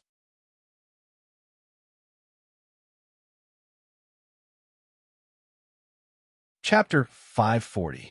He got up early in the morning and opened the window. The sun was beautiful. It was another sunny day. As April continued to turn, the weather on Black Horse Island was getting better day by day. After the end of the spring plowing, the surf army had returned to construction. Several small towns' wooden houses rose from the ground. Roads were connected, and craftsman workshops were put into operation one by one. The transfer of worm stalks was also gradually completed. Now, except for the apple tree worm stalks, tomato worm stalks, and Venus flytrap worm stalks, which were still planted in Flower Town, all the other worm stalks were moved to Black Horse Island. Plantations were divided in each town to settle these worm stalks. Even the castle's servants were sent to the port town to serve List. By the way, they were also adapting to life in the port town and contributing to the establishment of the new castle in the future. There were more than 30 servants in the castle, but there were still 30 or 40 children practicing. There was no law prohibiting the use of child labor in this world. Children practicing in the castle, whether it is the quality of life or future employment, are fully guaranteed. Many civilian parents want to send their children to the castle for internship. He simply washed up and did not take a bath. Anyway, he was going to go into the water later, so there was no need to take another bath. After breakfast, it was not yet 7:30, and the fishermen who harvested the giant algae on the beach were already working hard. List came to the beach, jumped on a sampan, and was ready to paddle in the direction of the giant algae forest. At the same time, he habitually called out the smoke mission and took a look. Just a single glance was enough to stun him. Mission completed. Reward, a colorful dolphin. This reward was no surprise. As early as 2 days ago, he had guessed that the colorful dolphin that Ichi was chasing would be his reward, a low-level dragon sea monster. What was unexpected was the new smoke mission. Quest. Ichi has discovered the core secret of the kelp forest at the bottom of the sea. It is a giant kelp worm stalk that belongs to a ferocious kelp sprite. Ichi can't even get close to it. Perhaps you need a new helper. Why not obtain a water mount first? Reward, a giant algae spirit. Giant algae spirit. It really is the giant algae spirit. Ichi has found its worm's stalk and obviously had contact with it. During this period of time, List had been thinking about this giant kelp sprite day and night. Now that he had finally received confirmation of its existence, one could well imagine his mood. Great sprites were the status symbols of earls and lords. Only families with great sprites would dare to call themselves great nobles. Now, he passed the giant seaweed chain mission. He was finally going to obtain a greater elf and join the ranks of greater nobles. If he released Leo, he might be able to instantly join the ranks of dragon knights and attack the king. Of course, he might also be pressed to the ground by the Sapphire Grand Duke and ruthlessly whipped away Leo. In a situation where the little fire dragon could not be exposed, a big elf would be the best symbol of his identity. Inhale. He exhaled. After taking a few deep breaths, he regained his composure. The appearance of the giant seaweed sprite means that we can plant more than 6,000 acres of seaweed magic ingredients. But the most important thing now is how to contract it. I've only heard of wild great sprites and night tales, and they usually contract humans on their own. Night tales were beautiful fantasies. Not only did the great sprites beg the protagonist to contract them, even the dragons begged the protagonist to ride them. There were also a lot of noble ladies who threw themselves at the protagonist. But in reality, elves that took the initiative to contract humans were very rare. Active elves like the mangrove sprite Nami could only be counted as an exception. The giant seaweed sprites were obviously not an exception. They were not close to humans, and they were not even close to their companions. Before Fitz and Tam contracted them, they bared their teeth at List and Ichi. Without the fragrant jade powder, there was no way to contract them. After the contract, they often quarreled.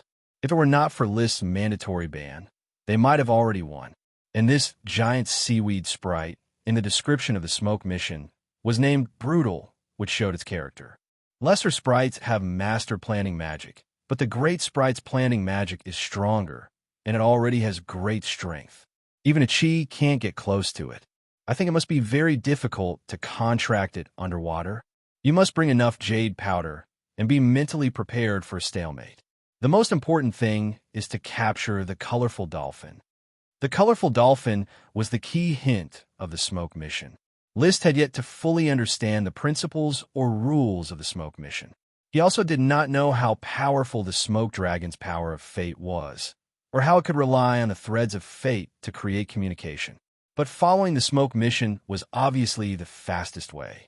While thinking, he had already rowed the sampan past the fisherman offshore and rowed further away. Ichi had long been paying attention to List underwater, so she quickly came to the surface to meet him. The shell opened, and Fitz and Tam, together with the 4 sprite worms, immediately swam towards him and circled around him. "Brother, you finally came." Ichi found the giant seaweed sprite. As soon as they met, Ichi told him about her encounter as if she was presenting a treasure. When she was working overtime, she accidentally found a huge giant seaweed worm stalk. After careful observation, she successfully found the great sprite. It was a baby-sized sprite, the same tawny color as the lesser sprites, and its whole body was bright, like a huge gem. It spread its transparent fins, circled around its worm's stalk, and happily swam tirelessly. Occasionally, when a fish approached it, it would wave its hand and sprinkle a ray of light. In an instant, giant seaweed would break out of the fish's body and turn them into a pile of minced meat. It is very fierce. After discovering Ichi, it chased Ichi for a long time. Ichi doesn't want to hurt it, but she is also afraid that it will plant giant seaweed on her body. Ichi said in a low voice. In terms of fighting strength, she was definitely superior to the giant seaweed sprite, but she could only be chased and beaten without being able to fight. Is the giant seaweed sprite so fierce? Have you tried to lure it with jade powder? Ichi tried, but it would drive Ichi away before eating the jade powder. Once Ichi turned around and approached it, it would stop eating the jade powder and drive Ichi away. Brother, this giant seaweed sprite is really fierce. and its big mouth looks very scary. The giant seaweed sprite and the lesser sprite were very beautiful, but their mouths and their teeth were a bit frightening. Since the giant seaweed sprite is not easy to contract, then we should first come up with a good way to deal with it in one fell swoop. Liz said, but before that, I plan to catch the colorful dolphin. I saw that it can save people, and maybe it can understand human nature. Ah, that sea monster can save people? Achi was very surprised. List briefly explained the matter of the surfs falling into the water, and then said, I'll arrange for the surfs to fall into the water, lure out the colorful dolphin, and then try to communicate with it. You hide on the side. If it goes well, then everything will be fine. If it doesn't go well, then we'll catch it first. Okay. After the plan was made, Achi dived and followed List back to the coastal area. He found serfs who could swim and had them pretend to fall into the water to attract the colorful dolphin. He didn't know where the colorful dolphin was hiding, nor how far it had run. The act of pretending to fall into the water lasted from morning to afternoon, but the colorful dolphin didn't appear. Just when List thought it was impossible, the serfs who were shouting for help in the water were suddenly pushed out of the water by something. Immediately, not far away, List saw through his binoculars that there was indeed a colorful dolphin under the surfs. The dolphin was very large, much larger than the dolphins he had seen in the aquarium on Earth. It might be the size of killer whale. It had a streamlined body like a dolphin, and the color of its skin reflected the sunlight with a colorful luster. To be precise, it actually looks more like a white whale. List exclaimed in admiration. He quietly rowed the sampan and advanced toward the colorful dolphin. In his sampan, there were dozens of extremely delicious small fish. Food was the most important thing for people, and it was obvious that animals also used food as their main motivation to survive. Using food as a lure was the least technical, but at the same time, the most effective method. Just as he approached the colorful dolphin, which had pushed the serfs into the water to the shore, suddenly turned around and pushed the serfs toward List. Seeing this,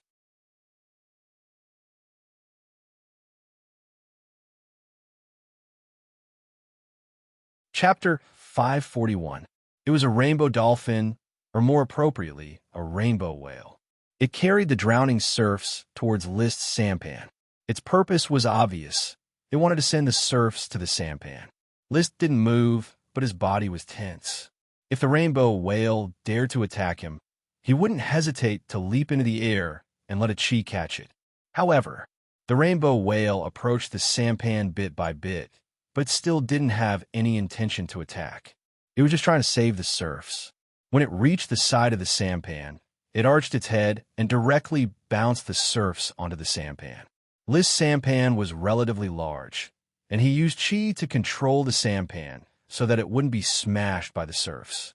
The serfs safely boarded the boat. The rainbow whale's head floated on the water's surface and cried cheerfully, chirp, chirp. It was a bit like a magpie's cry. The tone was mellow and varied, just like the rich variety of human language. List could feel its cheerful mood. List also relaxed. This 8 to 9 meter long fellow seemed to be very close to humans. He quickly picked up the small fish at the bow and threw it to the rainbow whale. This small fish was a specialty of Pearl Lake called silverfish. It tasted delicious and had become List's daily necessity. As soon as the rainbow whale saw the small fish, it immediately opened its mouth and swallowed it. It didn't know if it tasted the fish, but it seemed to enjoy it and didn't leave the sampan. It kept its head floating on the water surface and continued to look at List with its small eyes. List wasn't stingy and threw another silverfish. Chirp, chirp. The rainbow whale was very excited. It had already stretched its head to the side of the sampan and opened its mouth to eat. It didn't know if it was enjoying the delicious silverfish or the free food. The shape of its head was indeed very similar to that of a beluga whale. It had a large and round forehead and a slightly large mouth, but it didn't have many teeth. Its eyes were on both sides of its head and were a bit small compared to its body. The rainbow skin didn't seem to be the original color of the skin, but rather a layer of oil on the skin that reflected sunlight. Looking at it from different angles, The colors of the rainbow were constantly changing. It was a very strange oil. List, who had cast magic eyes, fed the rainbow whale another silver-striped fish and then carefully examined its body. His body was filled with bluish-white magic power. This was the magic power of the water attribute. Basically, all the sea monsters in the sea should be of the water attribute. After all, they soaked in the sea all day long. That layer of grease was also filled with the color of mana, and it was very active mana that was constantly circulating. I feel like this layer of grease is some kind of magic. List wasn't sure, but that didn't stop him from communicating with the rainbow whale, communicating through food. It was said that dolphin-type animals had very high intelligence, second only to chimpanzees in terms of intelligence. There were even some theories that the killer whales of the dolphin family were smarter than chimpanzees. After all, humans were the overlords of the land, while killer whales were the overlords of the sea. Both of them were overlords, so their IQ was naturally not low. Killer whales, like dolphins, are very friendly to humans. Wild killer whales have never killed anyone. After a few silver-striped fish, List felt that the time was right. He could not help but reach out and touch the rainbow whale's head. The rainbow whale didn't show any signs of resistance and allowed him to stroke its big head. So after a while, List felt that he had established a friendship with the rainbow whale. The smoke mission told me that the rainbow whale is a suitable mount in the water. Should I ride it for a spin? It doesn't seem very friendly to ride it directly. Why don't I dive into the water and ride it? He did what he thought. He first blew the horn to remind Chi to protect him. Then, he jumped into the sea with the silver-striped fish in one hand. Chirp! The rainbow whale immediately swam around List and touched him with its body from time to time, but it had no intention of attacking. Its small eyes stared at the silver-striped fish in his hand, but it didn't rush up to grab it. Seeing this, List already knew that he was halfway to success. He stuffed the silver-striped fish into the rainbow whale's mouth, then took out another silver-striped fish from the sampan and fed it to it. At the same time, he stuffed his waist bag full of silver-striped fish. Then he slowly hugged the rainbow whale, flipped over, and rode on the rainbow whale's back. He grabbed its dorsal fin. His body was ready to be overturned. Unexpectedly, the rainbow whale didn't overturn him. It just remained still and made a strange sound. Chirp, chirp. Its meaning was unclear. But List quickly took out a silver-striped fish and threw it in front of the rainbow whale. The rainbow whale jumped, bit the silver-striped fish, and ate it. It slowly swam on the sea, but still didn't shake off List. Sir Lord is so great. The serf who fell into the water was sitting on the sampan. He was so surprised that he couldn't close his mouth when he saw this scene. In just a short moment, the great Sir Lord rode on the sea monster. As expected of the great Sky Knight, even the sea monster was easily subdued. Then, he saw the Sir Lord riding the rainbow whale gradually go further and further away. Accompanied by the rainbow whale's chirp and the Sir Lord's laughter, he finally disappeared from sight. So great. Riding the rainbow whale, List continuously made waves on the water surface. Although the waves splashed and drenched List, he still laughed happily. Riding a dog, a bird, or even a dragon was nothing. Only riding a fish was the coolest. The rainbow whale had already finished eating the silver-striped fish in his pocket, but the friendship built by the silver-striped fish was already indestructible. The rainbow whale carried List and swam around.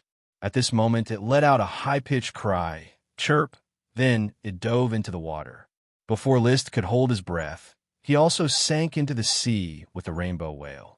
He suddenly turned pale with fright and felt like he was going to choke. However, he didn't choke. Instead, his body was surrounded by an ice-cold texture, and he could breathe freely in the water. Breathing was not as comfortable as breathing on the water surface, but it didn't prevent him from obtaining oxygen. After recovering from his panic, he suddenly discovered that his body was glowing with a rainbow luster. This is the rainbow whale's magic? List froze for a moment, then immediately cast magic eyes and saw that, like the rainbow whale, there was a layer of active magic constantly circulating on his body. A moment later, understanding this, List laughed heartily in the water. He simply loved this rainbow whale. It was a natural underwater mount that could actually help the knight breathe underwater. That layer of colorful grease was clearly a kind of magic, an unheard of magic. No wonder the smoke mission prompt and the rainbow whale were helpful for him to contract the giant kelp sprite. The rainbow whale's magic simply gave him the ability to move underwater. He no longer had to hold his breath until his face turned red, and he also had to frequently come to the surface to breathe. Very good. He couldn't help but pat the rainbow whale's back and shout, "Good job, rainbow whale. From now on, you will be my best mount in the water." With the protective layer of magic, he could already speak freely underwater, and there were no problems with his hearing and vision. Chirp.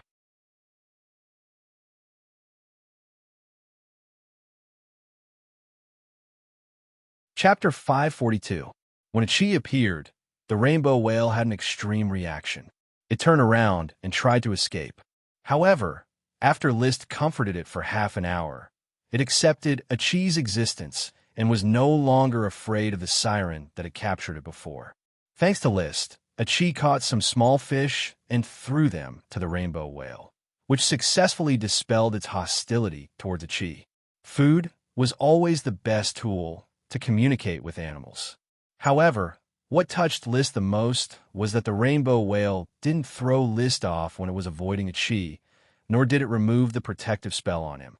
Bringing List with it to avoid a Chi greatly slowed down its speed. Otherwise, it could easily get rid of a Chi. A Chi was an ocean elf.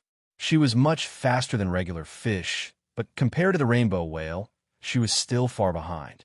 List suspected that the rainbow whale could reach a speed of 120 kilometers per hour. Even when carrying a person, it could reach 80 kilometers per hour. That was because a Chi's highest speed was 80 kilometers per hour.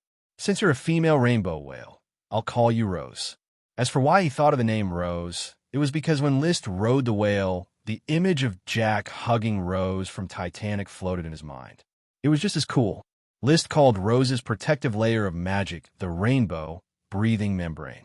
Its main function was to breathe underwater. It seemed to use magic to collect oxygen from the seawater and provide it for breathing through the nose. It was a very special spell. List had never seen it in any magic books. It seemed to be a spell unique to the rainbow whale. Achie, we can talk underwater now. List ate some food on the surface of the water to fill his stomach. Then, he rode the rainbow whale to patrol the kelp forest. The rainbow whale really understood humans. List only needed to play with its dorsal fin. If he tilted it to the left, it would swim to the left. If he tilted it to the right, lifted it up, or pressed it down, it would swim accordingly. It seemed to like this way of interaction. It was probably because it was too lonely. Just like the mangrove elf Nami, loneliness made her take the initiative to get close to others. List hadn't met many draconic beasts, but both Loki the chocobo and Lolth the rainbow whale lived alone. He had never heard of this kind of dragon beast before. It was obvious that they were extremely rare. Even humans had not discovered them. Dolphins were social animals, but rainbow whales moved alone. It was obvious that they were lonely. Brother, Rose is so nice. Achie reached out and touched Rose's belly. Rose immediately let out a cheerful cry. Her cries in the sea were slightly different from her cries on land. It was deeper, but the same sense of cheerfulness could be felt. Hee, let's go and meet that giant kelp sprite. The earlier we can form a contract with it, the more I feel at ease. With the seven-colored whale as his mount and the basic telepathy between them, List was confident enough to form a contract with this ferocious wild kelp sprite. Of course, he still had to be careful, because he couldn't release his combat energy on the back of the seven-colored whale. Once the combat energy gushed out, it would quickly break through the seven-colored breathing membrane, which would bring trouble to both List and the seven-colored whale. Probably because the seven-colored breathing membrane had been used for too long, the seven-colored whale was no longer used to holding its breath underwater. To deal with the giant kelp sprite, he would have to deal with it. With a Chi leading the way, they quickly advanced deeper into the kelp forest. After a while, they arrived at the location of the giant kelp worm stalk. "Brother, it's here. I see it." List motioned for Rose to stop and quietly observe the giant worm stalk in front of them. The roots of the giant kelp grasped the rocks in the deep pit. Just as a Chi described, it was at least 2 to 3 meters thick and looked like a huge pillar. The worm stalk was 40 meters long and straight up. After 40 meters, it began to curl and grow along the shallow seawater. Almost a single worm stalk could form a forest. This suddenly reminded List of the legend of the Elven King. According to the legend, the Elven King was the end of the evolution of the dragon elves. The worm stalk was incomparably huge. A single worm stalk could form an entire forest. Even countless World of Warcraft, elves and dragons lived in the forest formed by the Elven King's worm stalk. The giant kelp sprite's worm stalk was much smaller than the legend of the Elven King. However, its huge body and densely packed leaves could indeed be called a worm stalk that could form a large forest. The area it expanded was at least as big as a football field. Previously, the giant kelp sprite's worm stalk was only as thick as a bucket, which was already extremely huge. Who would have thought that the giant kelp sprite's worm stalk would be so ridiculously huge? "Brother, the big sprite is over there." A Chi quickly found the giant kelp sprite and pointed it out to List. List looked in the direction of her finger and saw an infant-sized sprite holding a leaf of his worm stalk, swinging in the water. Using magic eyes, he could see the extremely dense magic light within its body. The jade powder was well prepared. He could boldly seduce the big sprite. List and a Chi whispered to each other for a moment and decided to use the jade powder as the main temptation plan, which would last for half an hour. If they still couldn't deal with it in half an hour, then they would attack from both sides and capture the giant kelp sprite. List had Chi and wasn't afraid of the giant kelp sprite's magic at all. Moreover, his snakeskin armor was very resistant to magic. Not only did he put on it, but he also put one on a Chi. It was the first time for a Chi to put on clothes, but to List's great regret, the opaque water belt around her body was still there. The leather armor was obviously a bit too big and did not fit her body. Moreover, wearing only one piece of leather armor looked very strange. In the strangeness, there was a trace of strange temptation. If it were any other time, List might have expressed his respect, but this time he was more focused on the giant kelp sprite. After making preparations, he directly rode the rainbow whale to the giant kelp sprite. This successfully attracted the big kelp sprite's attention. Its hair stood on end, and the small palm-sized kelp on its head instantly stood upright. It immediately swam towards List and threw out a few rays of light, planting the giant kelp. The rays were very fast and couldn't be avoided, falling on the man and the whale. The seeds made of magic quickly burrowed into their bodies. However, the rainbow whale had magic to resist, while List had leather armor and Chi. The seeds could only grow on the surface. Before they could grow to the length of a finger, List reached out and wiped them away. Just as I described, violent and fierce. List sprinkled a handful of jade powder and I didn't fight back. He directly rode the rainbow whale away. The giant kelp sprite chased after him for a while. Seeing that it couldn't catch up, it swam back and began to search for the jade powder that had fallen on the rocks. List had half an hour to reach a stalemate with it. But no matter how much jade powder he sprinkled or how friendly he acted, he couldn't get a trace of gentleness from the giant kelp sprite. The only responses were gulp, onger, blada, and other unclear cries. Among them, a deep roar was the dominant sound. Big elves could speak, but this giant kelp sprite had no one to teach it, so it could only roar and shout meaninglessly. As time passed, List's patience was exhausted. List's face was calm. He slightly narrowed his eyes and finally made up his mind to change his plan. He shouted to a Chi, who was hiding in the distance, "Gentle means are useless. A Chi, let's do it." Boom!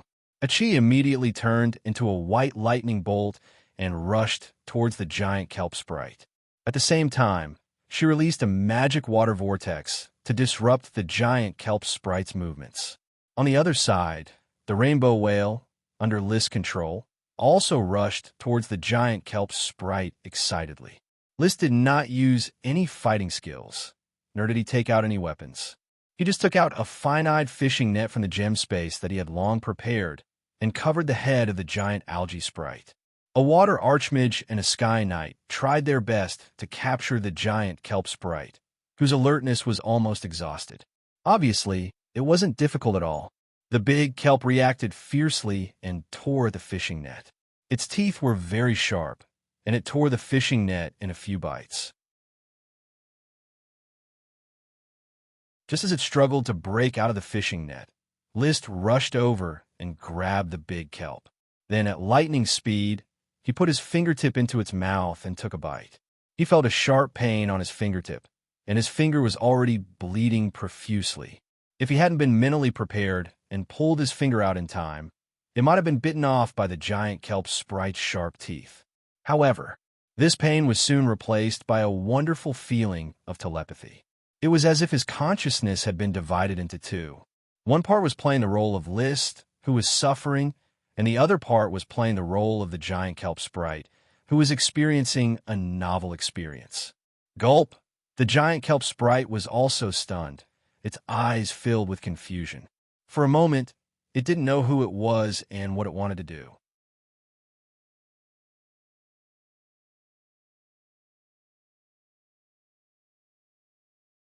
Chapter 543. This chapter is Dream of Ancient Jiangnan. The sprite contract could be regarded as a kind of strange contact magic. The main point of contact was the mouth of the sprite. As long as it bit any part of the human body, it could establish an unbreakable contract. There was no need to break the skin, just forceful contact. List did not know the principle behind it. Countless wizards, knight, and other researchers of the sprite contract also did not know the reason. Many wizards had expressed their views on the sprite contract in magic books, but there were not many with real evidence or opinions. However, Crazy Truth had previously provided him with a conjecture, which made him come up with his own inference. At that time, List had given her the sprite worm Amber to study, providing her with ideas for breaking through to Great Wizard, and she had indeed made some discoveries. She believed that the sprite worm itself was a complex magic array, most likely composed of magic power in the form of a more advanced magic array. The forms of magic arrays range from basic magic arrays to ordinary magic arrays, and then to dynamic magic arrays, each more complex than the previous one. There had to be a higher-level magic array above that, but Chris had no clue as to how to get to the magic shooter level. She could only guess that at the end of the magic array lay sprites or even dragons.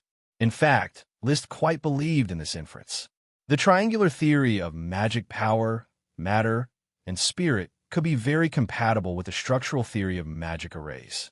In particular, the whole process of him giving birth to the little fire dragon Leo was the best proof of the triangular theory. The sprite might be a touch-based magic array. A slight touch would activate the magic array, and a contract would be established. He looked at the confused, giant seaweed sprite. List suppressed his excitement of having his first sprite and whispered to Achi, "I have some inspiration from magic arrays." Achi, later I will write a book called Triangle Theory and Magic Array Structure Unification Demonstration. You can help me refer to it. Ah, big brother, what new discoveries have you made? Achi could not keep up with List's train of thought. One moment he was contracting a sprite, and the next moment he was thinking of writing a magic book. Forming a contract with this great sprite gave me inspiration. Achi will help you refer to it carefully. While they were talking, the seven-colored whale could not help but touch the confused giant algae sprite. It was very interested in sprites, but it had no intention of touching them. After being touched by it, the giant seaweed sprite shuddered and sobered up. Gulp! Onger! Roaring, he started to cast spells on the rainbow whale. With a flash of light, countless giant algae grew out of the rainbow whale's body. The rainbow whale was so frightened that it twisted its body and wanted to scrape the giant algae off the rocks. After coming to his senses, List reached out and wiped the seaweed off its body. Then, he communicated with the kelp sprite and used his emotions to control it. Stop, kelp sprite. Don't cast spells. Gulp. The giant kelp sprite turned its head and bared its teeth at List. How dare you bare your teeth at me? Gulp. We've already made a contract. I'm your master. Do you understand? List wasn't angry. Instead, he felt that it was very strange. He was clearly connected to the giant seaweed sprite, and they could perceive each other's emotions very clearly. But the giant seaweed sprite was still not friendly to him. He could feel that the other's mind was in a mess. On one hand, the power of the contract made it unable to resist the pressure of their wills. On the other hand, it was indeed hostile towards List, an instinctive hostility towards an intruder. Looking at the snarling giant seaweed, he already understood that it lacked training. Like the great tulip sprite fragrance, a domestic sprite, it was naturally close to humans. However, the giant seaweed sprite was a wild sprite. It had lived in the wild for who knew how long, and its wild nature had already taken over most of its instincts. Even the mental connection brought by the contract couldn't immediately eliminate its wild nature. Fortunately, at the very least, the contract could influence the giant seaweed sprite to stop attacking List or running away. As for how to tame it, it would depend on how patient List was. And so, decisively, he took out some jade powder and placed it on his palm, calling out to the giant seaweed sprite. Stop shouting. Come and eat the jade powder. Remember, if you follow me, you'll never lack jade powder. This time is a greeting gift. The next time you roar at me, you won't be able to eat jade powder. You'll only get jade powder if you stop roaring. With the mental connection, it was very easy to communicate with the giant seaweed sprite. After understanding, it struggled and squirmed, and finally gradually approached List. Standing on a rainbow whale's back, it lowered its head and began to eat the jade powder in List's hand. List stretched out his other hand and stroked the small seaweed on its head. It immediately raised its head and bared its teeth again. But List immediately communicated with it with an emotional message of, if you dare to roar, I won't give you jade powder, which made it retract its mouth unnaturally. After struggling for a few seconds, it simply gave up on its dignity and focused on eating the jade powder, no longer caring about how List stroked it. After a few times, it even enjoyed List stroking. With the binding of the contract, it's very easy to train it. List was in a good mood. Today was truly a great harvest. He had obtained a low-level dragon beast, the rainbow whale, that allowed him to breathe underwater and successfully contracted a giant seaweed sprite. He felt as if he had reached the peak of his life. In his complacency, he couldn't help but say to Chi with a bright smile, from now on, the land is mine, the sky is mine, and the sea is mine too. Hee, big brother, with this big seaweed sprite, you'll definitely become an earl or even a marquis. I'll also become a dragon knight, establish a new country, and ascend to the throne. Chi didn't doubt it at all. Yes, big brother will become a king. The rainbow whale Lolth also chimed in. Hi-yo, Hololulu. Hearing the rainbow whale's cry, the giant seaweed sprite didn't even raise its head from eating the jade powder. With a wave of its hand, a ray of light grew on the rainbow whale. If it couldn't teach List a lesson, why couldn't it teach a fish a lesson? Mission complete. Reward: 1 giant seaweed sprite. The smoke mission had been completed as soon as he rode on the rainbow whale Lolth. Naturally, a new mission was also issued. Mission: the core secret of the giant seaweed forest has been found. The water mount has also been obtained. It is time to complete the final exploration of the giant seaweed forest, settle down the giant seaweed worm stalks, and replan the giant seaweed forest. Reward: a shell that produces pearls. After successfully contracting the giant seaweed sprite, List was ready to strike while the iron was hot. He wanted to finish the exploration of the giant seaweed forest as soon as possible and find the remaining sprites. He suspected that there were still sprites in this huge, giant seaweed forest. After all, only half of the forest had been explored. Currently, every giant seaweed sprite was a strategic resource. Before preparing for the exploration, he didn't plan to bring the giant seaweed sprite along. First, he hadn't trained it well. The giant seaweed sprite still had a strong sense of resistance. Second, it wasn't convenient to bring it along. Unlike the lesser sprites and sprite worms, it wouldn't be directly and forcefully restrained by List. It would be bad if it saw the other sprites inside a cheese shell and started fighting. Only after List had thoroughly trained it could he meet the other sprites and bring them back to protect them. Achi, I'm going to give a giant seaweed sprite a name. The great seaweed sprite can already talk normally like humans, so it needs a name. List touched the small seaweed on the giant seaweed sprite's head and said, I have 3 names here. Help me take a look. Okay, go ahead, big brother.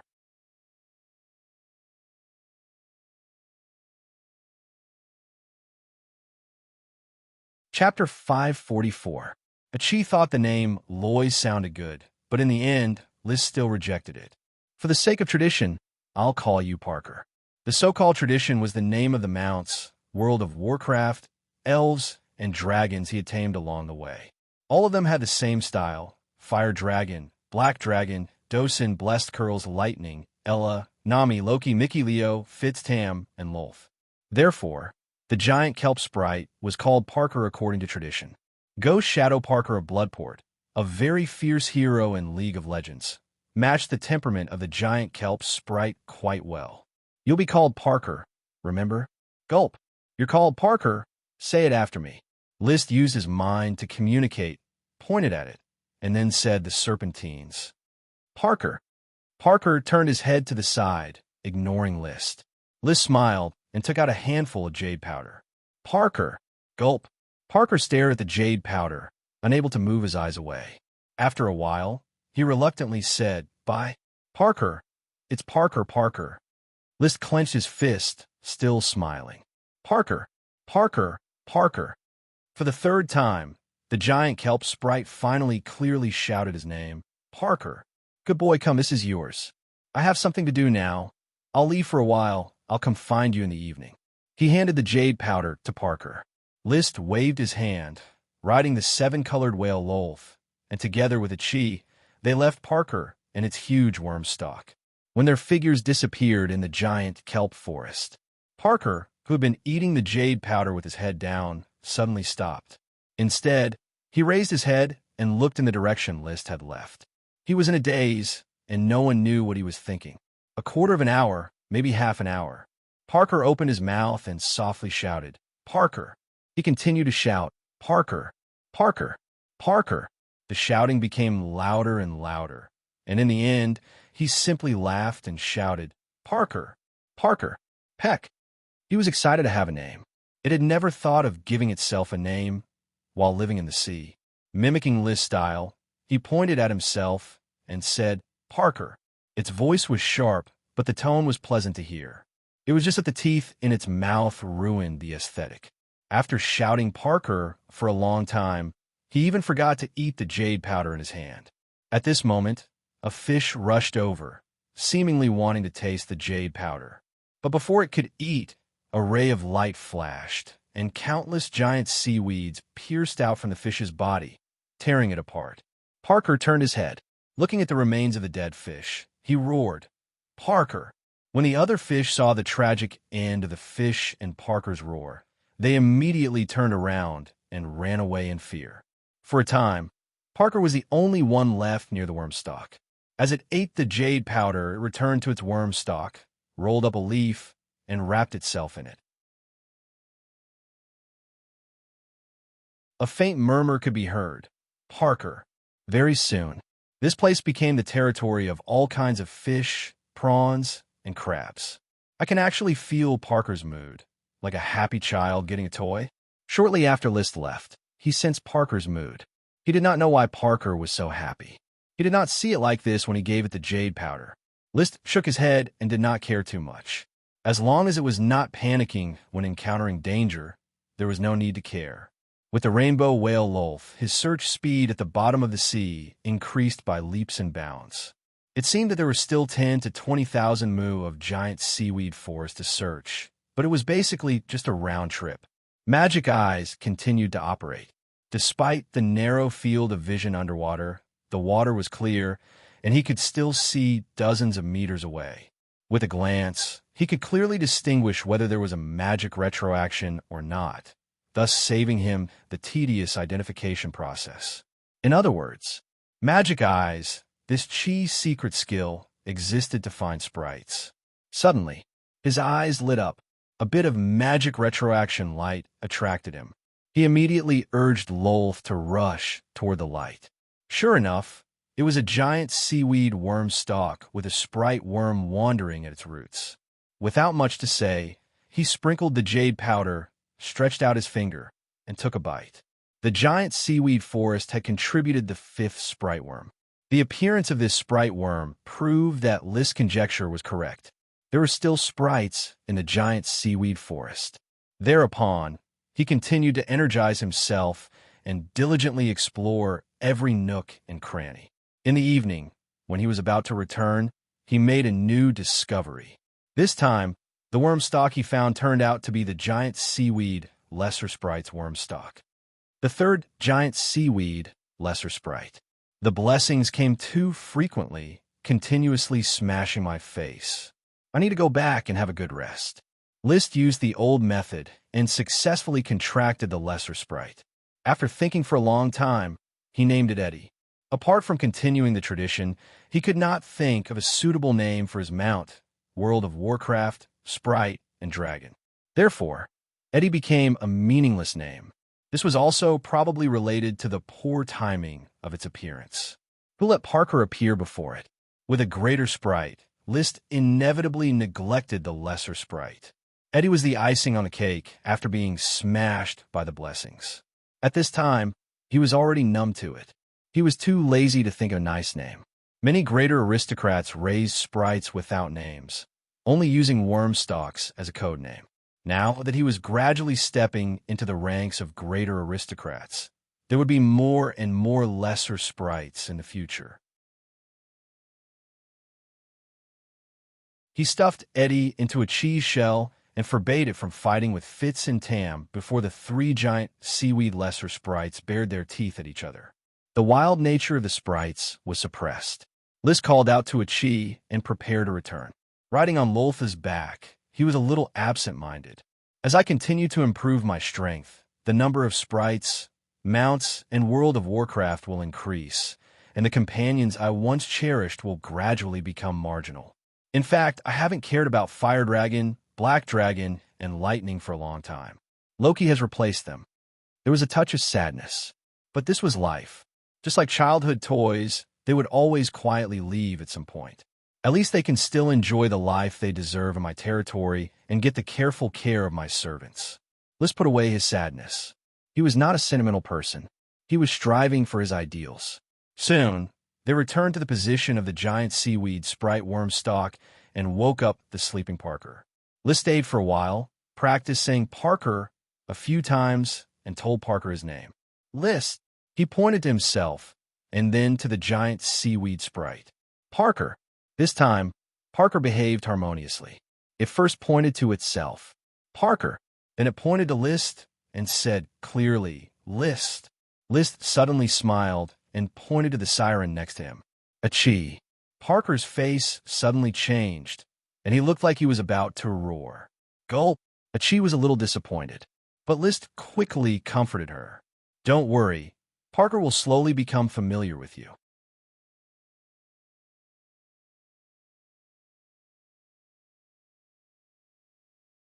Chapter 545. After teaching Parker for a while, the sun quickly sank to the sea level. List also had to return to Port Town and go back to land to rest, but he was worried about the seven-colored whale, Lolth. Although they got along well today, it would be awkward if Lolth wandered around and couldn't be found the next day. So, he intended to entrust Lolth to a Chi, just like he entrusted all the sea elves to a Chi. Lolth, follow a Chi and don't run around. You will live in the Black Horse Island waters. I will treat you well in the future, and a Chi will take good care of you. Chirp. The seven-colored whale didn't know if it understood, but it was very cheerful. Originally, it was very hostile to a Chi, who was bent on hunting it, but now it had completely forgotten that it could accept a cheese hug and touch. When they arrived at the beach, Liz stood in the shallow water and waved to the seven-colored whale. The seven-colored whale did not dare to swim to the shore, but it swam in the shallow water, unwilling to leave and reluctant to part with List. It was not until List left the shore with the waiting servants that it reluctantly returned to the sea under the urging of a chi. Led by a chi, it swam to Mangrove Island. On the other side, when List returned, he was immediately greeted by Gort. This territory consultant has been in high spirits recently. His wife and children have moved from Coral City to Flower Town, and then he quietly moved his mistress, Freya, and illegitimate son, Donald, to Port Town. When they went to Flower Town, they were an old couple with 2 adult children. When they returned to Port Town, they were a young lover and a 2-year-old illegitimate son. The joy of family was endless. "Sir, I heard that you subdued a sea monster at sea. It seems that you already know." "Yes, it is a 7-colored whale, and it has become my mount. I can ride it and swim in the sea. This vast sea is my back garden." List raised his eyebrows, looking very proud. It was indeed worthy of pride. Gort was surprised. Can sea monsters also become mounts? There's no difference between sea monsters and World of Warcraft. If I can ride World of Warcraft, I can naturally ride sea monsters. Consultant Gort moved his gaze away from the land a little and looked at the sea. Everything on land can be found in the sea. Magic potions, elves, sea monsters, and those pearls. I understand, sir. It's just that it's a bit too sudden. You actually found 2 lesser sprites and 4 sprite worms in the sea, and all of them are giant algae sprites capable of growing magic medicine giant algae. This is simply inconceivable. Your news is a bit behind schedule. I currently have 3 giant algae sprites and 5 giant algae sprite worms. Moreover, Liz kept them guessing. It couldn't be said that he was keeping them in suspense. Rather, he was considering the pros and cons of whether or not he should reveal the existence of the giant kelp sprite Parker right now. But after thinking for 10 seconds, he still decided to expose himself. The principle of not showing off one's wealth could be applied to Little Fire Dragon Leo. As for Great Elf, there was no need to be so nervous. As a Sky Knight, it was not a problem for him to obtain a Great Elf. Therefore, when Gort listened attentively, Liz said indifferently, "I also contracted a giant algae sprite in the giant algae forest." The reaction was as expected. Gort almost jumped up. "What? Sir, you're talking about a giant algae sprite? Great elf? That kind of great elf?" List stuttered, full of astonishment and disbelief, and his eyes were filled with astonishment. "No need to be surprised. It is indeed a great elf. It is not a sprite worm, nor is it a lesser sprite, but a great elf." List picked up the cup of green tea on the table and took a sip. "Its name is Parker. Because it is a wild, great elf, it has yet to learn to speak and needs time to adapt to human life." Yes, a wild, great elf needs time." Gort swallowed his saliva. He had yet to recover from his astonishment. List called over his valet, Thomas. "Summon the town's officials. I want to hold a meeting." "Yes, master." After a moment, under the leadership of Marcus and Blair, the officials who remained in Port Town arrived one after another. List did not beat around the bush, directly saying, "I called you here tonight because I have good news to inform you. Today, I found a giant algae sprite in the sea, and the contract has been completed. The territory's first great elf has been born, and its name is Parker." "Ah, sir, did I hear wrong? Great elf? Giant algae sprite? Incredible. A great elf. How many magic ingredient giant algae can it produce?" All kinds of astonishment and exclamations rose and fell one after another. The officials were all caught off guard by the news of a great elf, leaving them dizzy. Great elves represented greater aristocrats. Clans with great elves could easily accumulate military merits and be conferred the title of count. After all, great elves represented the accumulation of wealth. Aristocrats had to work hard for generations to cultivate great elves. Some marquee families only had 1 or 2 great elves. List was only a viscount, a viscount who had been in office for less than a year. But he had already become a Sky Knight, and had even obtained a great elf that could grow magic ingredients. The future of such a lord was so bright that one did not need to use their brains to imagine it. And as followers, following a lord with a promising future naturally had many benefits. At this moment, all the followers were thanking the knight for his grace, including the knight who had been incorporated. Imperceptibly, the loyalty of the followers had increased substantially. List was satisfied with the reaction of his followers, but he still maintained his usual aristocratic demeanor, indifferent to honor or disgrace, and indifferent. I will send a knight to deliver a letter to Tulip Castle to set a time for the celebration. Teacher Marcus, I will leave this task to you. As you wish, sir. Marcus appeared excited. He knelt on one knee and performed the knight etiquette. Looking at List, who was sitting in the seat of honor and calmly drinking tea, he seemed to see the knight's glory draped over his student like a cloak. He was once a commoner student of Coral Island's Knight Academy. Although his strength was not at the top, he was also a cultivation genius among commoners. Later, after advancing to the elite Earth Knight, he was appointed by the Count to be List's tutor, responsible for teaching List Knight cultivation. When they first met, he was full of ambition and was ready to assist List in his career. After all, he was not an aristocrat and was not qualified to follow the Count's heir, Levis. The second son of the Tulip family was the best target for him to follow. The second son needed to constantly fight in order to obtain aristocratic qualifications. However, at that time, List was just a youth with poor aptitude and a timid character.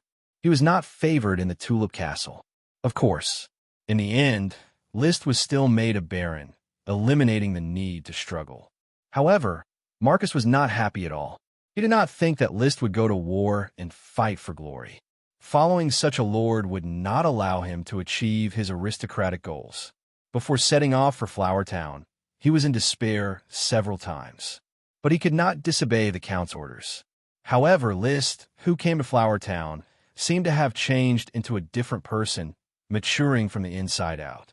What was even more surprising was that, starting from raising the flying dust dog Dosen, the knight's glory was constantly sprinkled on the territory, sprinkled on the lord.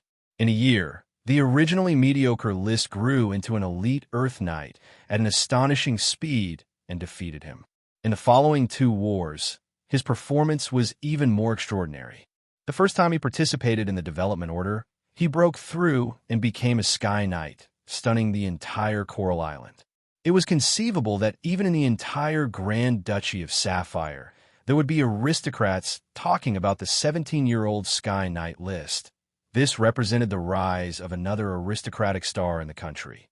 Just today, the youngest Sky Knight contracted a great sprite. Those great aristocratic families needed several generations of hard work to produce a great sprite. List got it so easily, as if he had gone through the struggle of several generations in just 2 or 3 years. There is no other identity that can describe him except the Son of Glory. Marcus's heart was burning, full of expectations for the future. To be a follower of the Son of Glory, glory was within reach. He even couldn't help but think, as a Son of Glory, how long will it take for List to become an earl, and how long will it take for him to become a marquis? He became a Sky Knight at the age of 17. Will there be the possibility of riding a dragon in the future? Riding a dragon may be slim. You're tuning in to the Eternal Immortal Ballad YouTube channel. Don't forget to subscribe and join us on this journey to catch the most captivating stories.